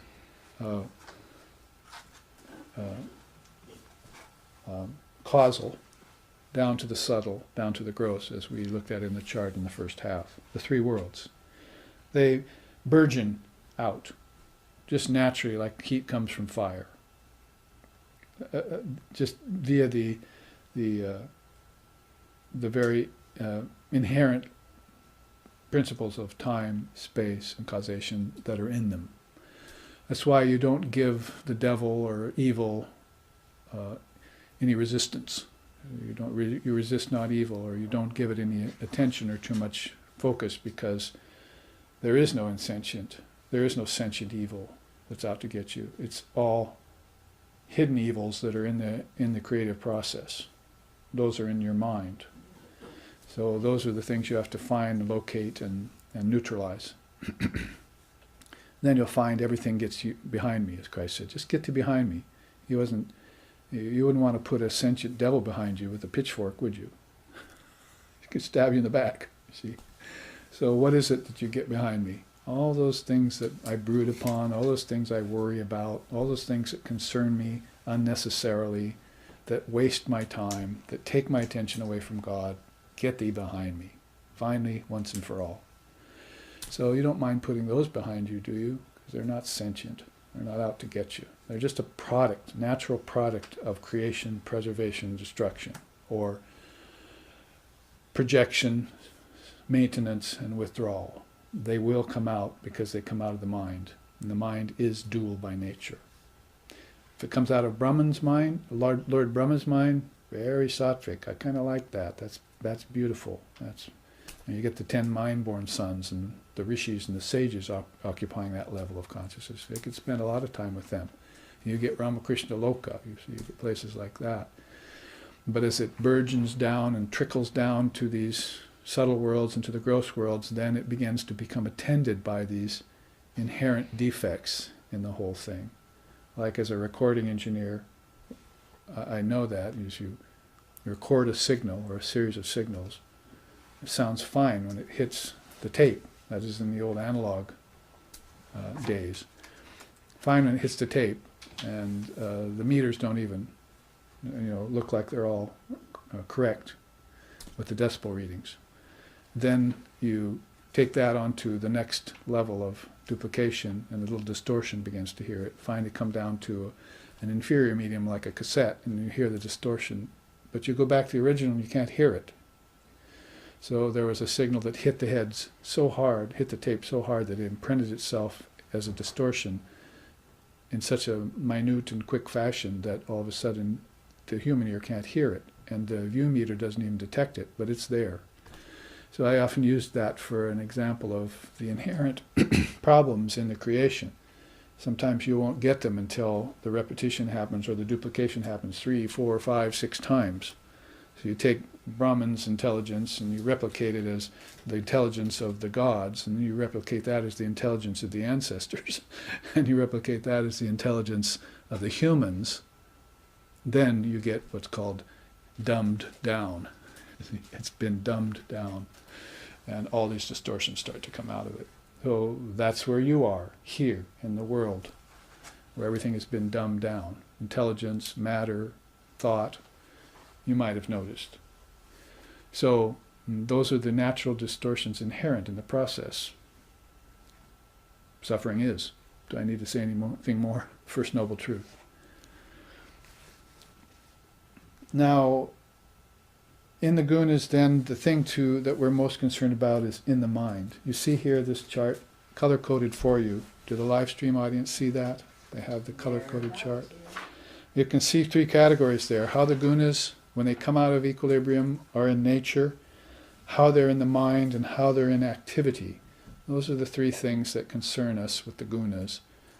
They're modes of nature. That's how they're interpreted in English. Modes of nature. Basically, if you want to say it scientifically, it's stasis, activity, and inertia. If you want to say it in the mind, it would be like, sattva, rajas, and tamas would be balance, restlessness, and slothfulness or sleepiness. So however you want to interpret it, in whichever way you want to see it, then you get to see these three gunas close up and personal, especially in the mind. Let's take that first because that applies to us mostly. You see at the bottom in the mind, tamas is narrow, gross mind, given to sleepiness and dullness. Maybe you've known people like that. Maybe you've been one of those people at some point in your life. Like our American youth, when you were very young, sometimes you felt like you were really just sleepy and listless and you didn't want to do anything. It wasn't just a hot summer day that was on you, it was thoughts of having to go mow the lawn, or your father's just angry at you and you want to hide out, and you want to go somewhere cool, escape responsibility. And it's a kind of tamas or lassitudinousness that overcame your mind. And you only got out of it when some kid came up and you said, "There's a ball game up the street, let's go play." And then all of a sudden you were rajasic, you see. Sleepiness was forgotten, and you were active and you were excited and you wanted to go and hit a home run, you see. Or make that fantastic catch, you see, that everyone would talk about for ages. So then sometime maybe some sattva would attend upon you. But in the meantime, you got out of tamas by rajas. And as you did, you might have noticed as your mind shifted that tamas and rajas got together, and greed and selfishness devoid of conscience got in there. That is, maybe you went toward the ball game thinking negative thoughts. Like you didn't like the boys that were playing in there, and you were going to do something evil to them, or say some spiteful words to them, or ruin the game. So then you have like what's called tamo rajas, you see. You're not a good sport there. And then when rajas occurred to the mind, restless mind preoccupied with ego and senses. Basically, your pleasures, seeking pleasure and avoiding pain, as Patanjali says, the father of yoga, is very characteristic of pure rajas, just the red of rajas. You can see I color-coded it for you, so we can go up the spectrum. Rajas sattva, that is, a little balance comes to that red, turns it pink, and that's where you have this desire to do good to others. You come back from the ball game and you say, "Oh, maybe I will mow the lawn. That will make my mother and father happy." You see, so a little bit of activity gets mixed in with a little bit of altruistic thought, you see, and now you're a good boy, you see. And you feel better about yourself. This lack of conscience is gone. Didn't feel very good to you, if you were a sensitive person at least. Then sattva finally dawns, and that's characteristic of the desire to gain knowledge. Like you become a very good student in school, and you get straight A's, and you do all your studies. And, you stay up with everything that's being offered to you, and maybe a desire for higher knowledge then can glimmer and gleam through that veil of sattva towards pure sattva. You can see pure sattva is the interest in an attainment of God realization. That's a very rare thing, as we said by our chant this morning, Shravanayapi Bahu Biryo Na Labhyaha.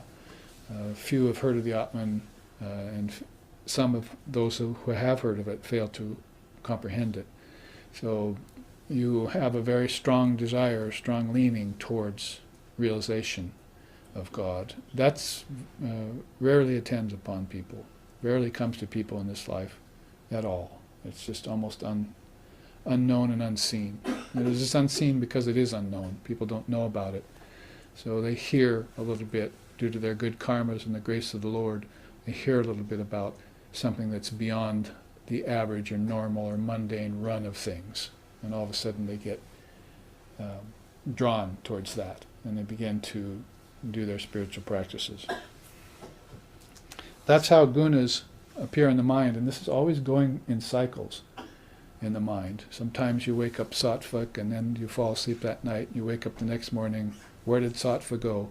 All of a sudden I'm very dull. And it happened in sleep overnight. Some karma came upon you, or some mood came over you.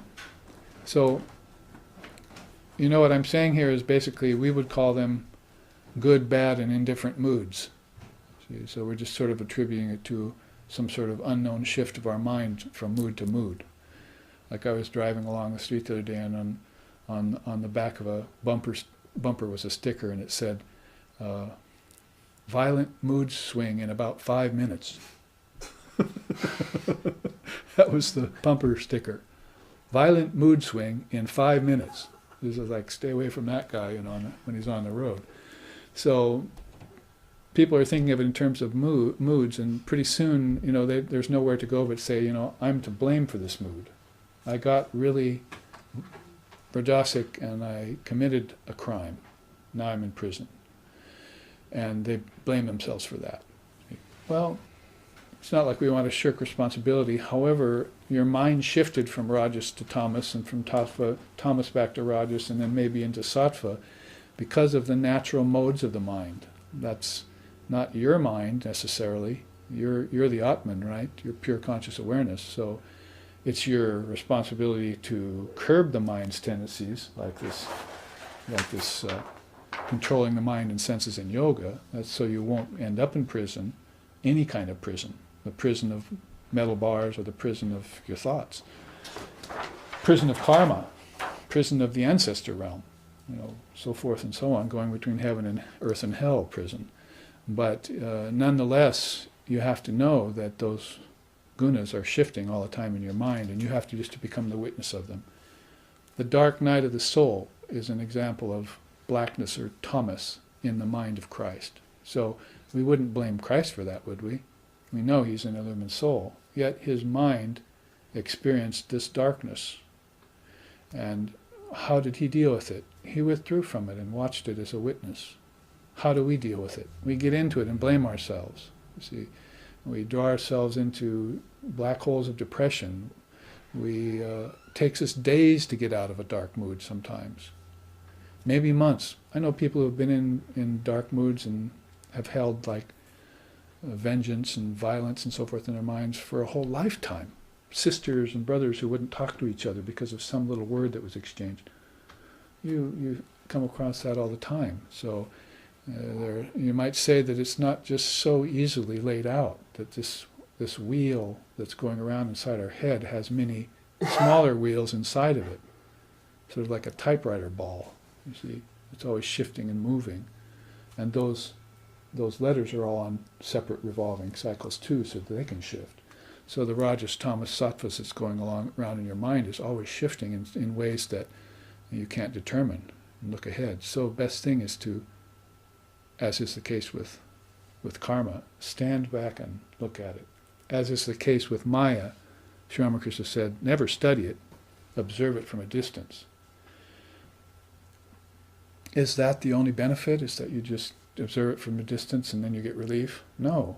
The act of becoming the observer, is akin to enlightenment. It's not just getting out of pain and pleasure, or transcending good and bad. What's really at stake here, or what's really to gain, is that you'll know yourself as the witness, and you'll never have to engage in the process again. Even when you're embodied, you can stay free of the process. That's the real pearl of great price in this teaching, is that the fact that you can detach from the gunas is not just, now I can be pleasurable and not suffer. The real reward is, hey, I'm an observer. That's great. Maybe I could apply witness consciousness to everything. And then you're on the trail of enlightenment, you see. Not just a sort of complacency, comfortable complacency with the world, like heaven is. See? My teacher used to say, we do not care for heaven as Vedantists. I do not care for a post-mortem emancipation. I want it here and now because it is here and now. Well, that teaching is as far as I want to go with this chart, because the mind is the most necessary thing. You can look at the chart later if you want and see how it works in nature and in activity, but I'd rather go to this chart now and show you some of the dynamics of the gunas that Shankara, the great Advaitin of 700 AD, brought to us in his look back on thousands of years of teachings about the gunas, and here's his distillation of it in 700 AD. As I was saying yesterday when we went through the 10 stages of ox herding, that Japan has the great advantage of looking back on thousands of years of Buddhism in India, in China, in Tibet, and so forth. And so they have a great advantage of looking back on all that and then crystallizing the essence of it. There's the essence that's come out of it, but then there's the essence of the essence. So that's the appeal of Zen Buddhism, is that it puts it in things that are very much like the original non-duality of Mother India. And that's what attracts people, the simplicity of it, simplicity of the truth, the unclutteredness of it. So in this case, with starting at the bottom of the chart again, there you see Thomas, and he mates it up with which Shakti? Avarana Shakti, says one of our youth here at SRV Oregon. Avarana, the power of covering or obscuration, as it says there.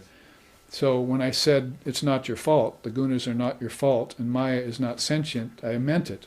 I meant to say that, like green scum gathers over the surface of a lake, Maya gathers to obscure formless nature, to obscure essence, to obscure bliss, to obscure higher wisdom. It's just the nature of it. You can't get mad at it. Remember, my father once got mad at an ironing board because it wouldn't work right. And he took it and he shook it and cussed at it. But there was this thing that held the cord up, you see. And it was like on a pivotal thing. It started whipping him. He shook it. So he just threw the thing down and walked away in disgust. So you can't get mad at the insentient. You know, it's not going to do you or that object any good. So, yes, life in the West as a youth. We have some things to tell the Swamis about life in the West, how we grew up. So this was nicely discussed by Sri Ramakrishna when he said he went to the lake and pushed apart the green scum with his hands and then saw his face. And as he watched his face, then the green scum just danced back. That's Maya. Turned to his companion and said, just like that is the covering power of Maya, Avarana Shakti. It just happens. It's like chit happens. See? But the important thing about that teaching was he exerted some effort to see himself, didn't he? He used his hands and his willpower to part the scum of Maya so he could see himself. So that's a deeper teaching. It means that you can do it. You can do it. And therefore, you have to exert a little self-effort in order to displace or remove the Avarana Shakti power from covering things. But then, if you don't continue the effort and you just sit back and enjoy, what will happen is that it'll just come dancing back. That's its nature, to cover. So knowing that about Maya and the gunas is a great advantage to the practitioner. It gives him a hand up over all other people who are working with their mind. You see, psychotherapists sometimes come to these classes. Where are they today? You see, they can't understand the Vedanta, so they go away.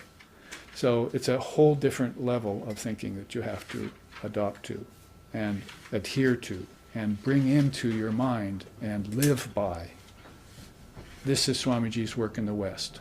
It's the Vedanta. It's what he's brought. And you must be a champion of it and stand behind it and spread it for the good of all living beings. Other methods are going to lag behind, maybe be totally ineffective, or die as a little flash in the pan kind of manifestation. But this will stay, and this has stayed for thousands of years. Guess what? We get to bring it back in this day and age due to the visitation of a great soul with us. Now, there you see some of the concomitants of the power of obscuration, Avarana Shakti. There's illusory appearance. Two words in Sanskrit immediately come forward, vivarta and abhyasa. So those are illusory appearances. That is something that covers, yes, and causes one thing to look like another thing. And of course that's beginning to borrow from this next level of Vikshepa Shakti. Then outright bondage comes because of tamas. Then dullness and ignorance is there. And finally, outright abhavana, false thinking. All of these things are not healthy. All of these things will create karmas in cycles and lose a soul completely in Maya. Therefore, tamas is not a good place to be. It's not comfortable, it's not happy, and it's very heavy, weighty, and dark. So the way most people get out of it is by trying to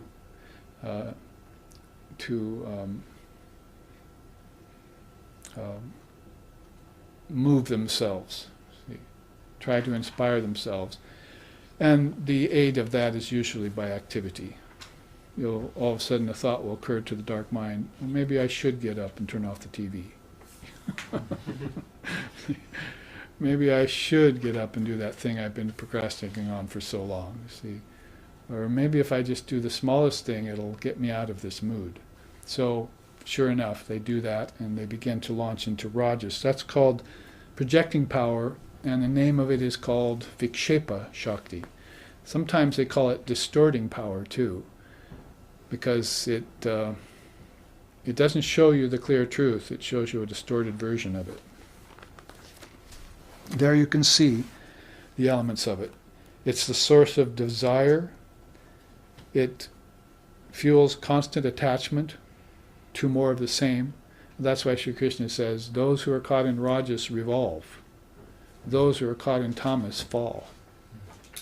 But those who are in sattva, they rise. That's a teaching straight out of the Bhagavad Gita. So he's talking about it in terms of births, though. He's not talking about it in terms of just this life and your mind, what you're dealing with today. He's talking about it in the long view, about people born in tamasic wombs will fall into tamasic wombs, or he says, get this, wombs, birth still worse. Still worse. Is there any more to that chart? I think if I can roll it down here, what's beyond black, you see. But he says those born in rajasic wombs will be born in the wombs of the restless. So just like camels eating thorny bushes, get a desire for thorny bushes, leave their camel bodies, and go looking for thorny bushes again with other camels, and so they're born as a camel. Just like that, people go to those places, those spaces in the mind, and those incarnations that they left off from before. What they've created for themselves is what they're going towards. That's the power of distortion. And you can't see the clear path in those wombs. As we used to say, it's not a womb with a view. You see, you want a womb with a view, that's sattva. And a better view is here, the womb of all beings. See, maybe this sixth chakra we were talking about. So that's some words about constant attachment. Mental disturbances are another problem with rajas. No doubt that the blackness of tamas is a kind of mental illness, but It really can't compare with the varieties of mental illnesses that the power of distortion brings about, because you have activity. So if you put activity with a disturbed mind, that means disturbed mind for others too. They're going to superimpose their disturbances on you. See? So in a sense, Rajas is worse than Tamas in that effect. Tamas can just sit there and glower, you see, just steep in its own dark juices, you see. And it'll be a weight, but it'll be an active weight. But when restlessness gets together with an imbalanced mind, then you have, well, as we've seen in the past history, violence, strong violence against others. So, dukkha dayo, sorrow and pain come. You see, sorrow and pain. So this is all the power of rajas and vikshepa. Now, mixed sattva, when you start to rise out of that, there you see some of these beautiful, sort of spiritually artistic qualities that come forth. And this is the realm of the goddess of revelation. We call her Prakasha Shakti. Prakasha Shakti is the power of revelation, revelatory power. You would say very high, sattva and mixed sattva, but not as high as transcendence and ultimate realization and so forth. Therefore, revelation is one of the tools used by the seers to write the scriptures. Scriptures are books, or words, or high ideas, so they're not going to be equivalent to God without form, you see. But nevertheless, they're Mahamaya. Before it was Maya, now they're Mahamaya, so this wisdom can lead me towards higher things. So that's why we get where we get this idea of revelatory power. Moses had it, and Muhammad had it, and other great souls used this power of revelation to not only pen the scriptures, but to speak and discourse to their people and help their people. There you see again some of the qualities. Adarpana, absence of pride. Yama, beneficial denial. That is, you're starting to take things out of the quotient that are not good for you. So you're denying their existence based on your own practice, and that's beneficial denial. Shouldn't be confused with, say, repression of desire or something like that. These are things that you need to act against. And talking about them with a counselor and so forth isn't going to do you much good. You have to actually get down there and do the work, remove it. Nobody else will help you. Not God, not devil. It's your work to do. Lift yourself by your own self, as the Upanishads say. And I've had some success with my students in that, who come to me sometimes and say, yes, I finally stood up against that one thing that's been plaguing me or bothering me. With my own willpower, I shot through it, and it's gone, utterly gone now. It doesn't bother me anymore. Hallelujah for that. See, thank God for that. But really, thank you as the God inside of yourself. You are the beloved deity of your own worship, as the Tantra says. So you can thank yourself for removing those things that you yourself have put upon yourself. Niyamas are there, spiritual practices. That's definitely a sign of mixed sattva. Pratyahara, control of the senses and control of the mind. See, in other words, stop thinking so much. Take the mind off the objects, and then take the mind off of the subtle objects too. If you didn't know about the tanmatras and the subtle senses, then you wouldn't be very effective at doing that, would you? Pratyahara. You'd do the outer pratyahara, but then you'd find yourself in your mind thinking about objects, because your subtle senses aren't known to you. But as soon as you got your subtle senses under control, then you'd be effective in quelling your thoughts. Because like you controlled your outer senses, now you can control your inner senses. And that's akin to controlling the mind. The mind is the hub of all 20 of those. 5 active senses, 5 cognitive senses, 5 subtle senses, 5 tanmatras. I might as well throw in the 5 elements. They're there in the mind too. You have 25 things in there that all belong to the mind. And if you control the mind, you control them all. So the mind is the hub. The mind is everything, as Holy Mother said. That's pratyahara, withdrawal of the mind from objects and controlling the senses. Shraddha is there, faith, which is the certain jewel of the certain treasure. What is Shraddha? Which jewel is that? Of which treasure? Sixth jewel. Of the Shatsam Bhakti. Which is the four treasures. Third treasure. The fourth treasure. Third treasure. Third treasures, treasure. Yeah. It's the sixth jewel of the third treasure. Shraddha, faith. It comes after samadhana, a special type of concentration, like pratyahara, but deeper, that allows you to concentrate on reality alone. Release and penetrate the mark after you've sharpened the arrow of the mind by thoughts on reality alone. Yes. So you must spend some time thinking of nothing but God. However you see God, fine. Just make sure it's in line with the scriptures and with the words of your teacher. And then sharpen, hone the intelligence and let it penetrate through Maya. Bhakti, devotion. When a person reaches a very high level of illumination, goes to their teacher and says, "What now?" He will tell them, "Increase your devotion in God. Work on increasing your devotion to God." You'll need that strong faith and deep devotion when you go out and work among the masses, because they're not going to be so easy to tame. There's a lot of problems out there, a lot of people in Rajas, a lot of people in Raja Tamas, a lot of people in Tamas that you will come upon. You're going to need strong, deep faith and intense devotion to your ideal so that you do not get waylaid, thwarted, or put off. You can bounce back. My mind is still affected, O Mother, by that glimpse of the ocean of universal suffering you granted me. It's one line of a song. It's just not enough to see your own suffering, oh shoot, what do I do about that? Or see the suffering of your family in poverty, or see the suffering of your neighborhood. You get a glimpse of the ocean of universal suffering and try and bounce back from that. You can't imagine the kind of suffering that is out there. So you need to be a bodhisattva of the highest order. And that's going to include having complete possession of bhakti and shraddha. That's why they're so important to the spiritual path.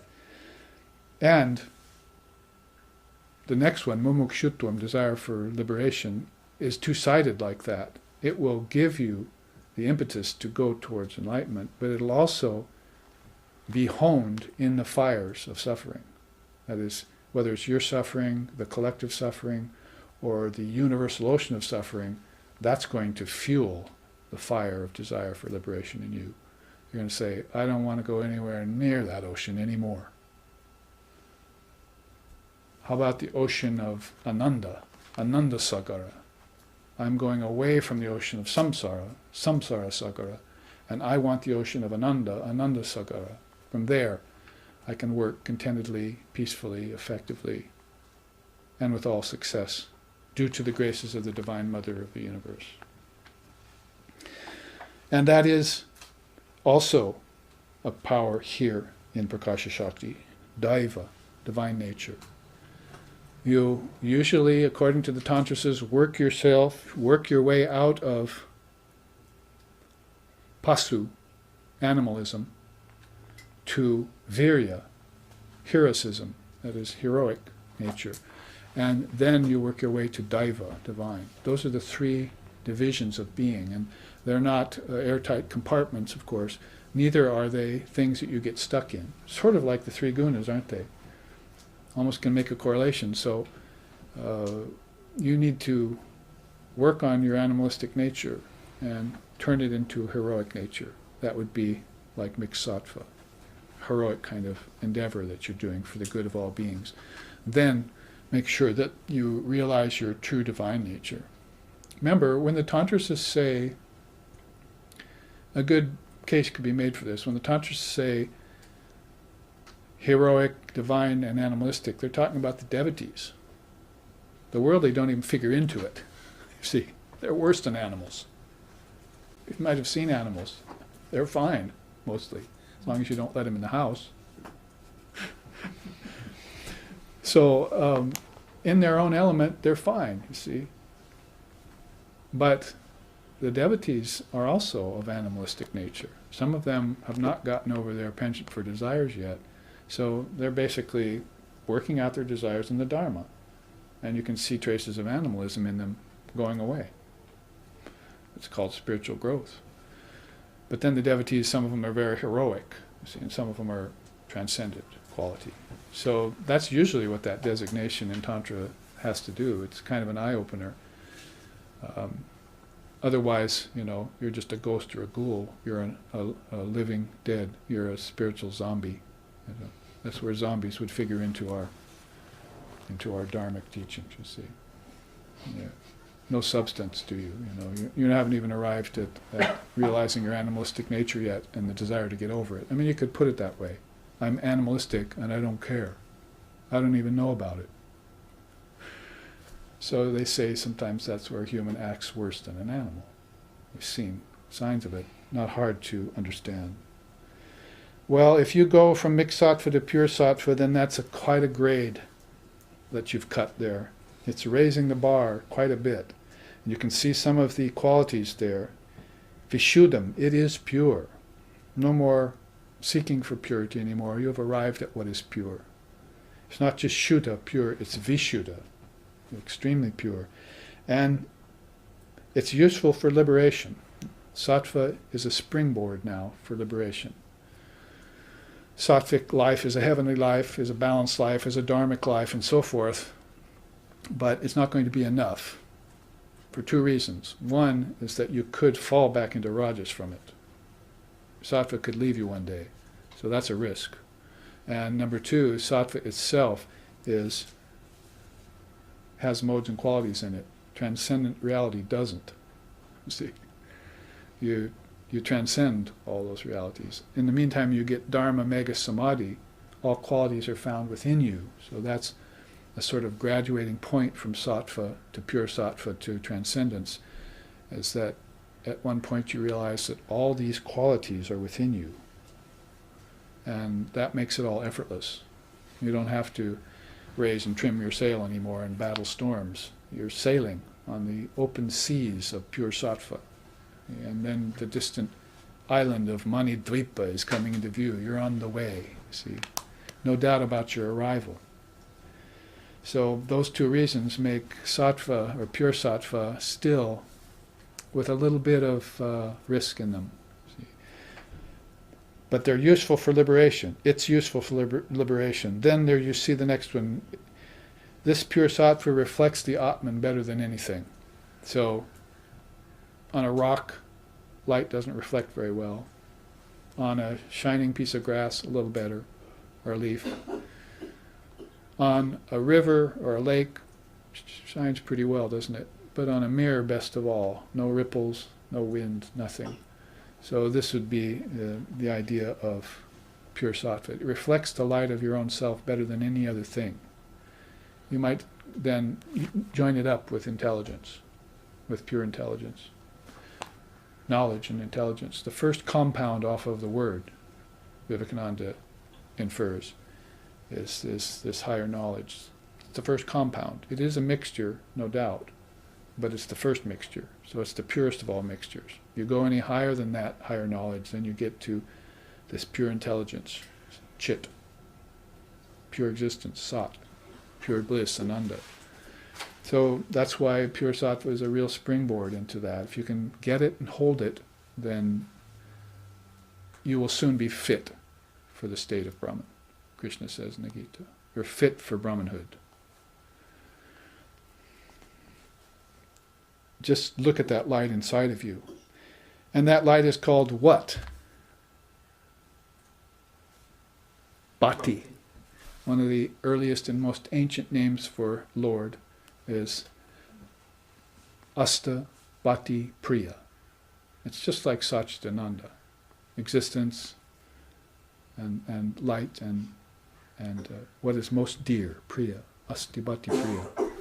So Satchidananda, those two words come from a very ancient time when people were thinking about absolute reality, trying to hang their hat there, trying to get an assignment for it. trying to conceive of it beyond all these lower conceptions. So we call that the power of liberation, Mahashakti. So look up the ladder. Avarana Shakti, Vikshepa Shakti, Prakasha Shakti, Mahashakti. You ascend that ladder of the mother's design. And you get out of the covering power into the distorting power. Use the distorting power to get to revelatory power. And from revelatory power, you meet her face to face. She is Mother Wisdom. Oh,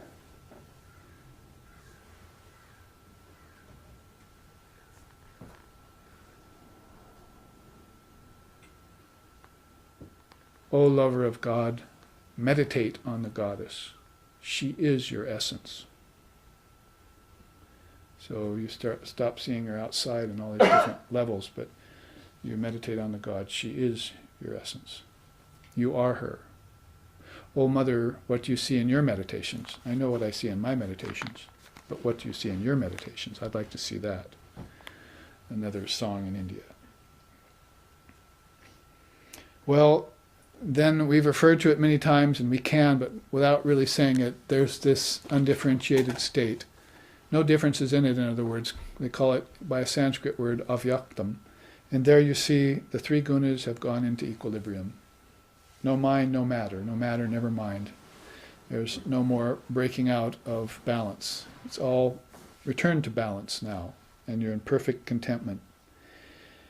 We also see that this cause, this avyaktam, is the uncaused cause of the gross and subtle bodies. That is, out of the undifferentiated state, these other bodies will come. Again, you know your cosmic principles. You'll know how that happens. You'll know the dynamics of it, called evolution, and you'll know the inward dynamics of it, called involution. And you'll come to know the kingdoms of heaven within you. And also, the intellect remains in deep sleep in that period of undifferentiated or avyaktam. It's all thought is withdrawn, all concepts are withdrawn, everything is dissolved into bliss. It's just a matter of whether that soul is aware of the bliss or not, or just succumbs to it. Like deep sleep, you often just succumb to it. And you wake up, you don't know what happened, but you feel great. Unless you dreamed all night, then you feel run ragged, you see, like a nervous wreck. But if you went into deep sleep even for 45 minutes, you feel refreshed at some point. So you know that everything got withdrawn into deep sleep as if into an undifferentiated state, and you felt the peace that passes all understanding there. And that, of course, would be like your third eye. If thine eye be single, you shall know the truth. The Jnana Chakshu, or Om. You get to principles like that on the sentient side of the meter. Unmanifested Prakriti would be a correlative, but it would be on the insentient side of the meter, where all objects are contained in their subtlest forms, in their formless forms. But then if you lead more toward the sentient side of the meter of this great process, then you find Lord Brahma, you find Om, you find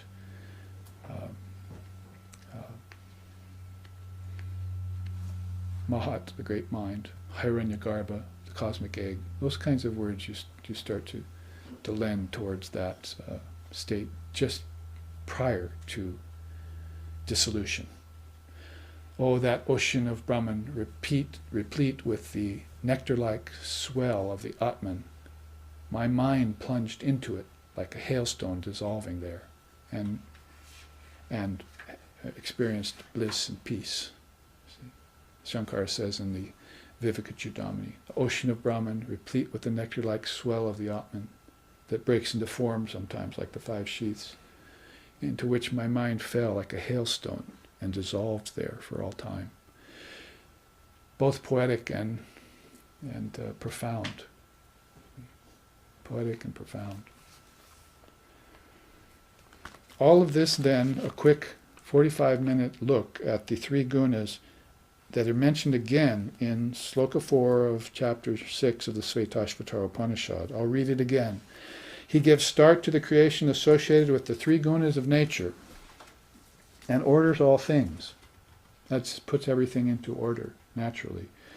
again, in the absence of the gunas, that's beware, they go into equilibrium, he destroys all created objects, and after this dissolution, remains aloof in his own essence.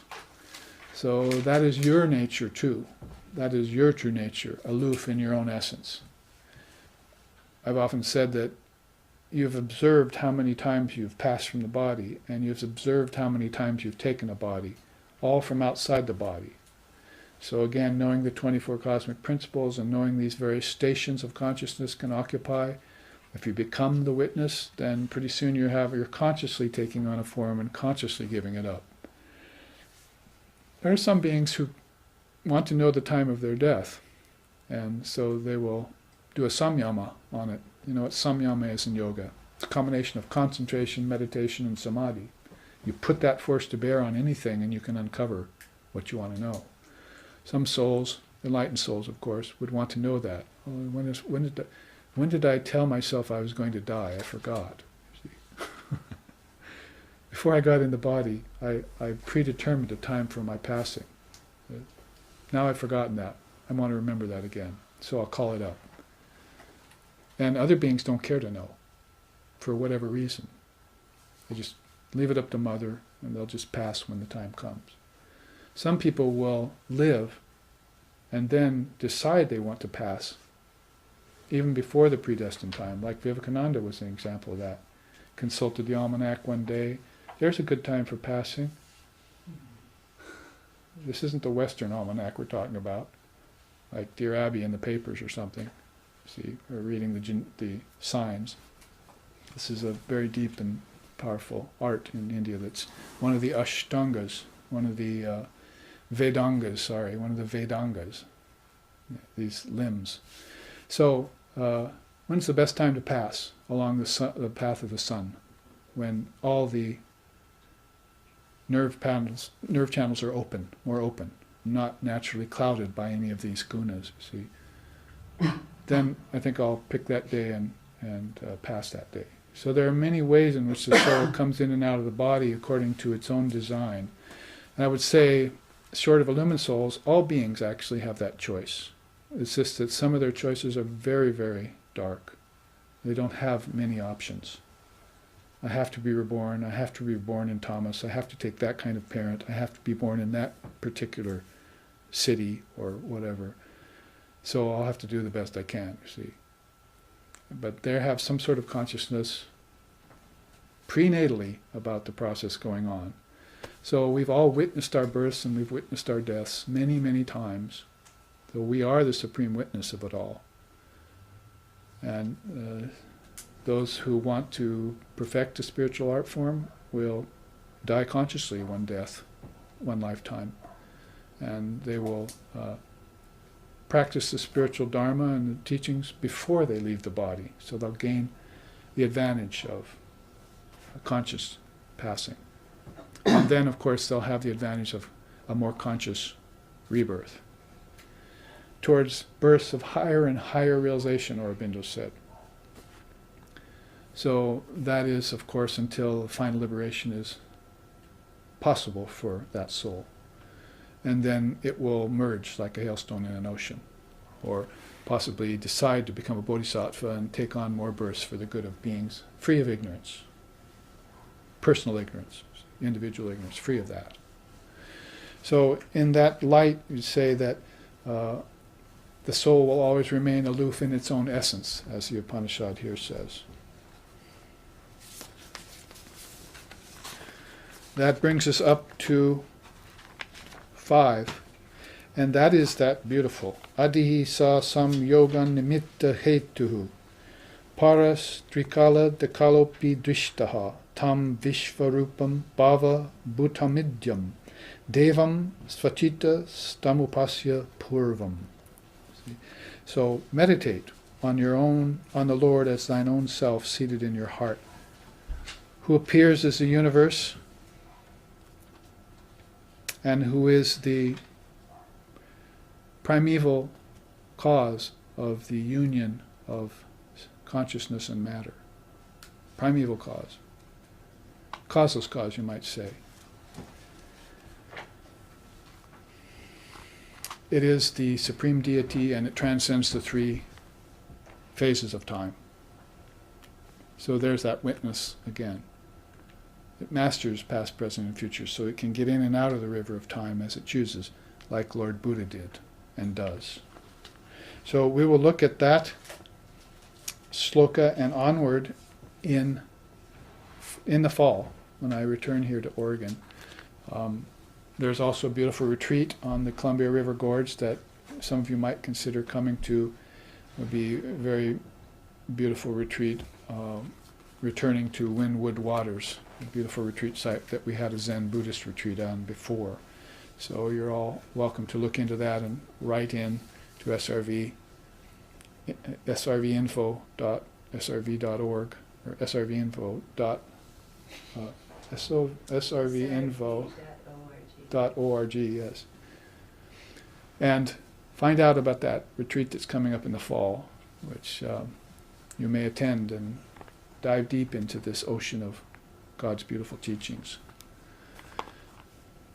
Now we will, at this point, say aloha and namaste to our live streaming audience. Thank you for joining us.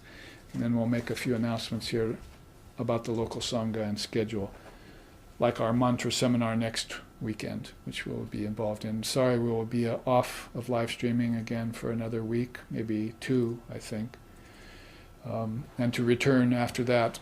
But next week we'll be off because of the mantra seminar being held here, where we will go into what every bead on your mala means, and what the deepest level of the Gayatri mantra means, and other pertinent teachings around the art of purification called mantra science and japamala.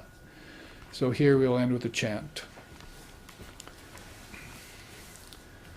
Om Bhadram, Om Bhadram Karnavihi Srinayama Devaha Bhadram Pasyema Akshabhir Yajatraha Stirairangayishtushtuvam Sastanavir Vyashema Devahitam Yadayuhu Swasti Na Indra Vrida Shravaha Swasti Na Pusha Vishwadevaha Swasti Nastarksho Arishtanemihi Swasti No Brihaspatir Dadatu Om Shanti Shanti Shanti.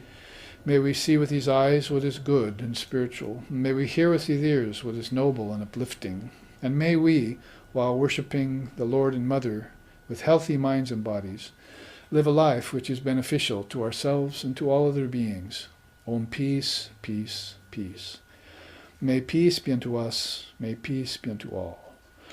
Om Hare Om.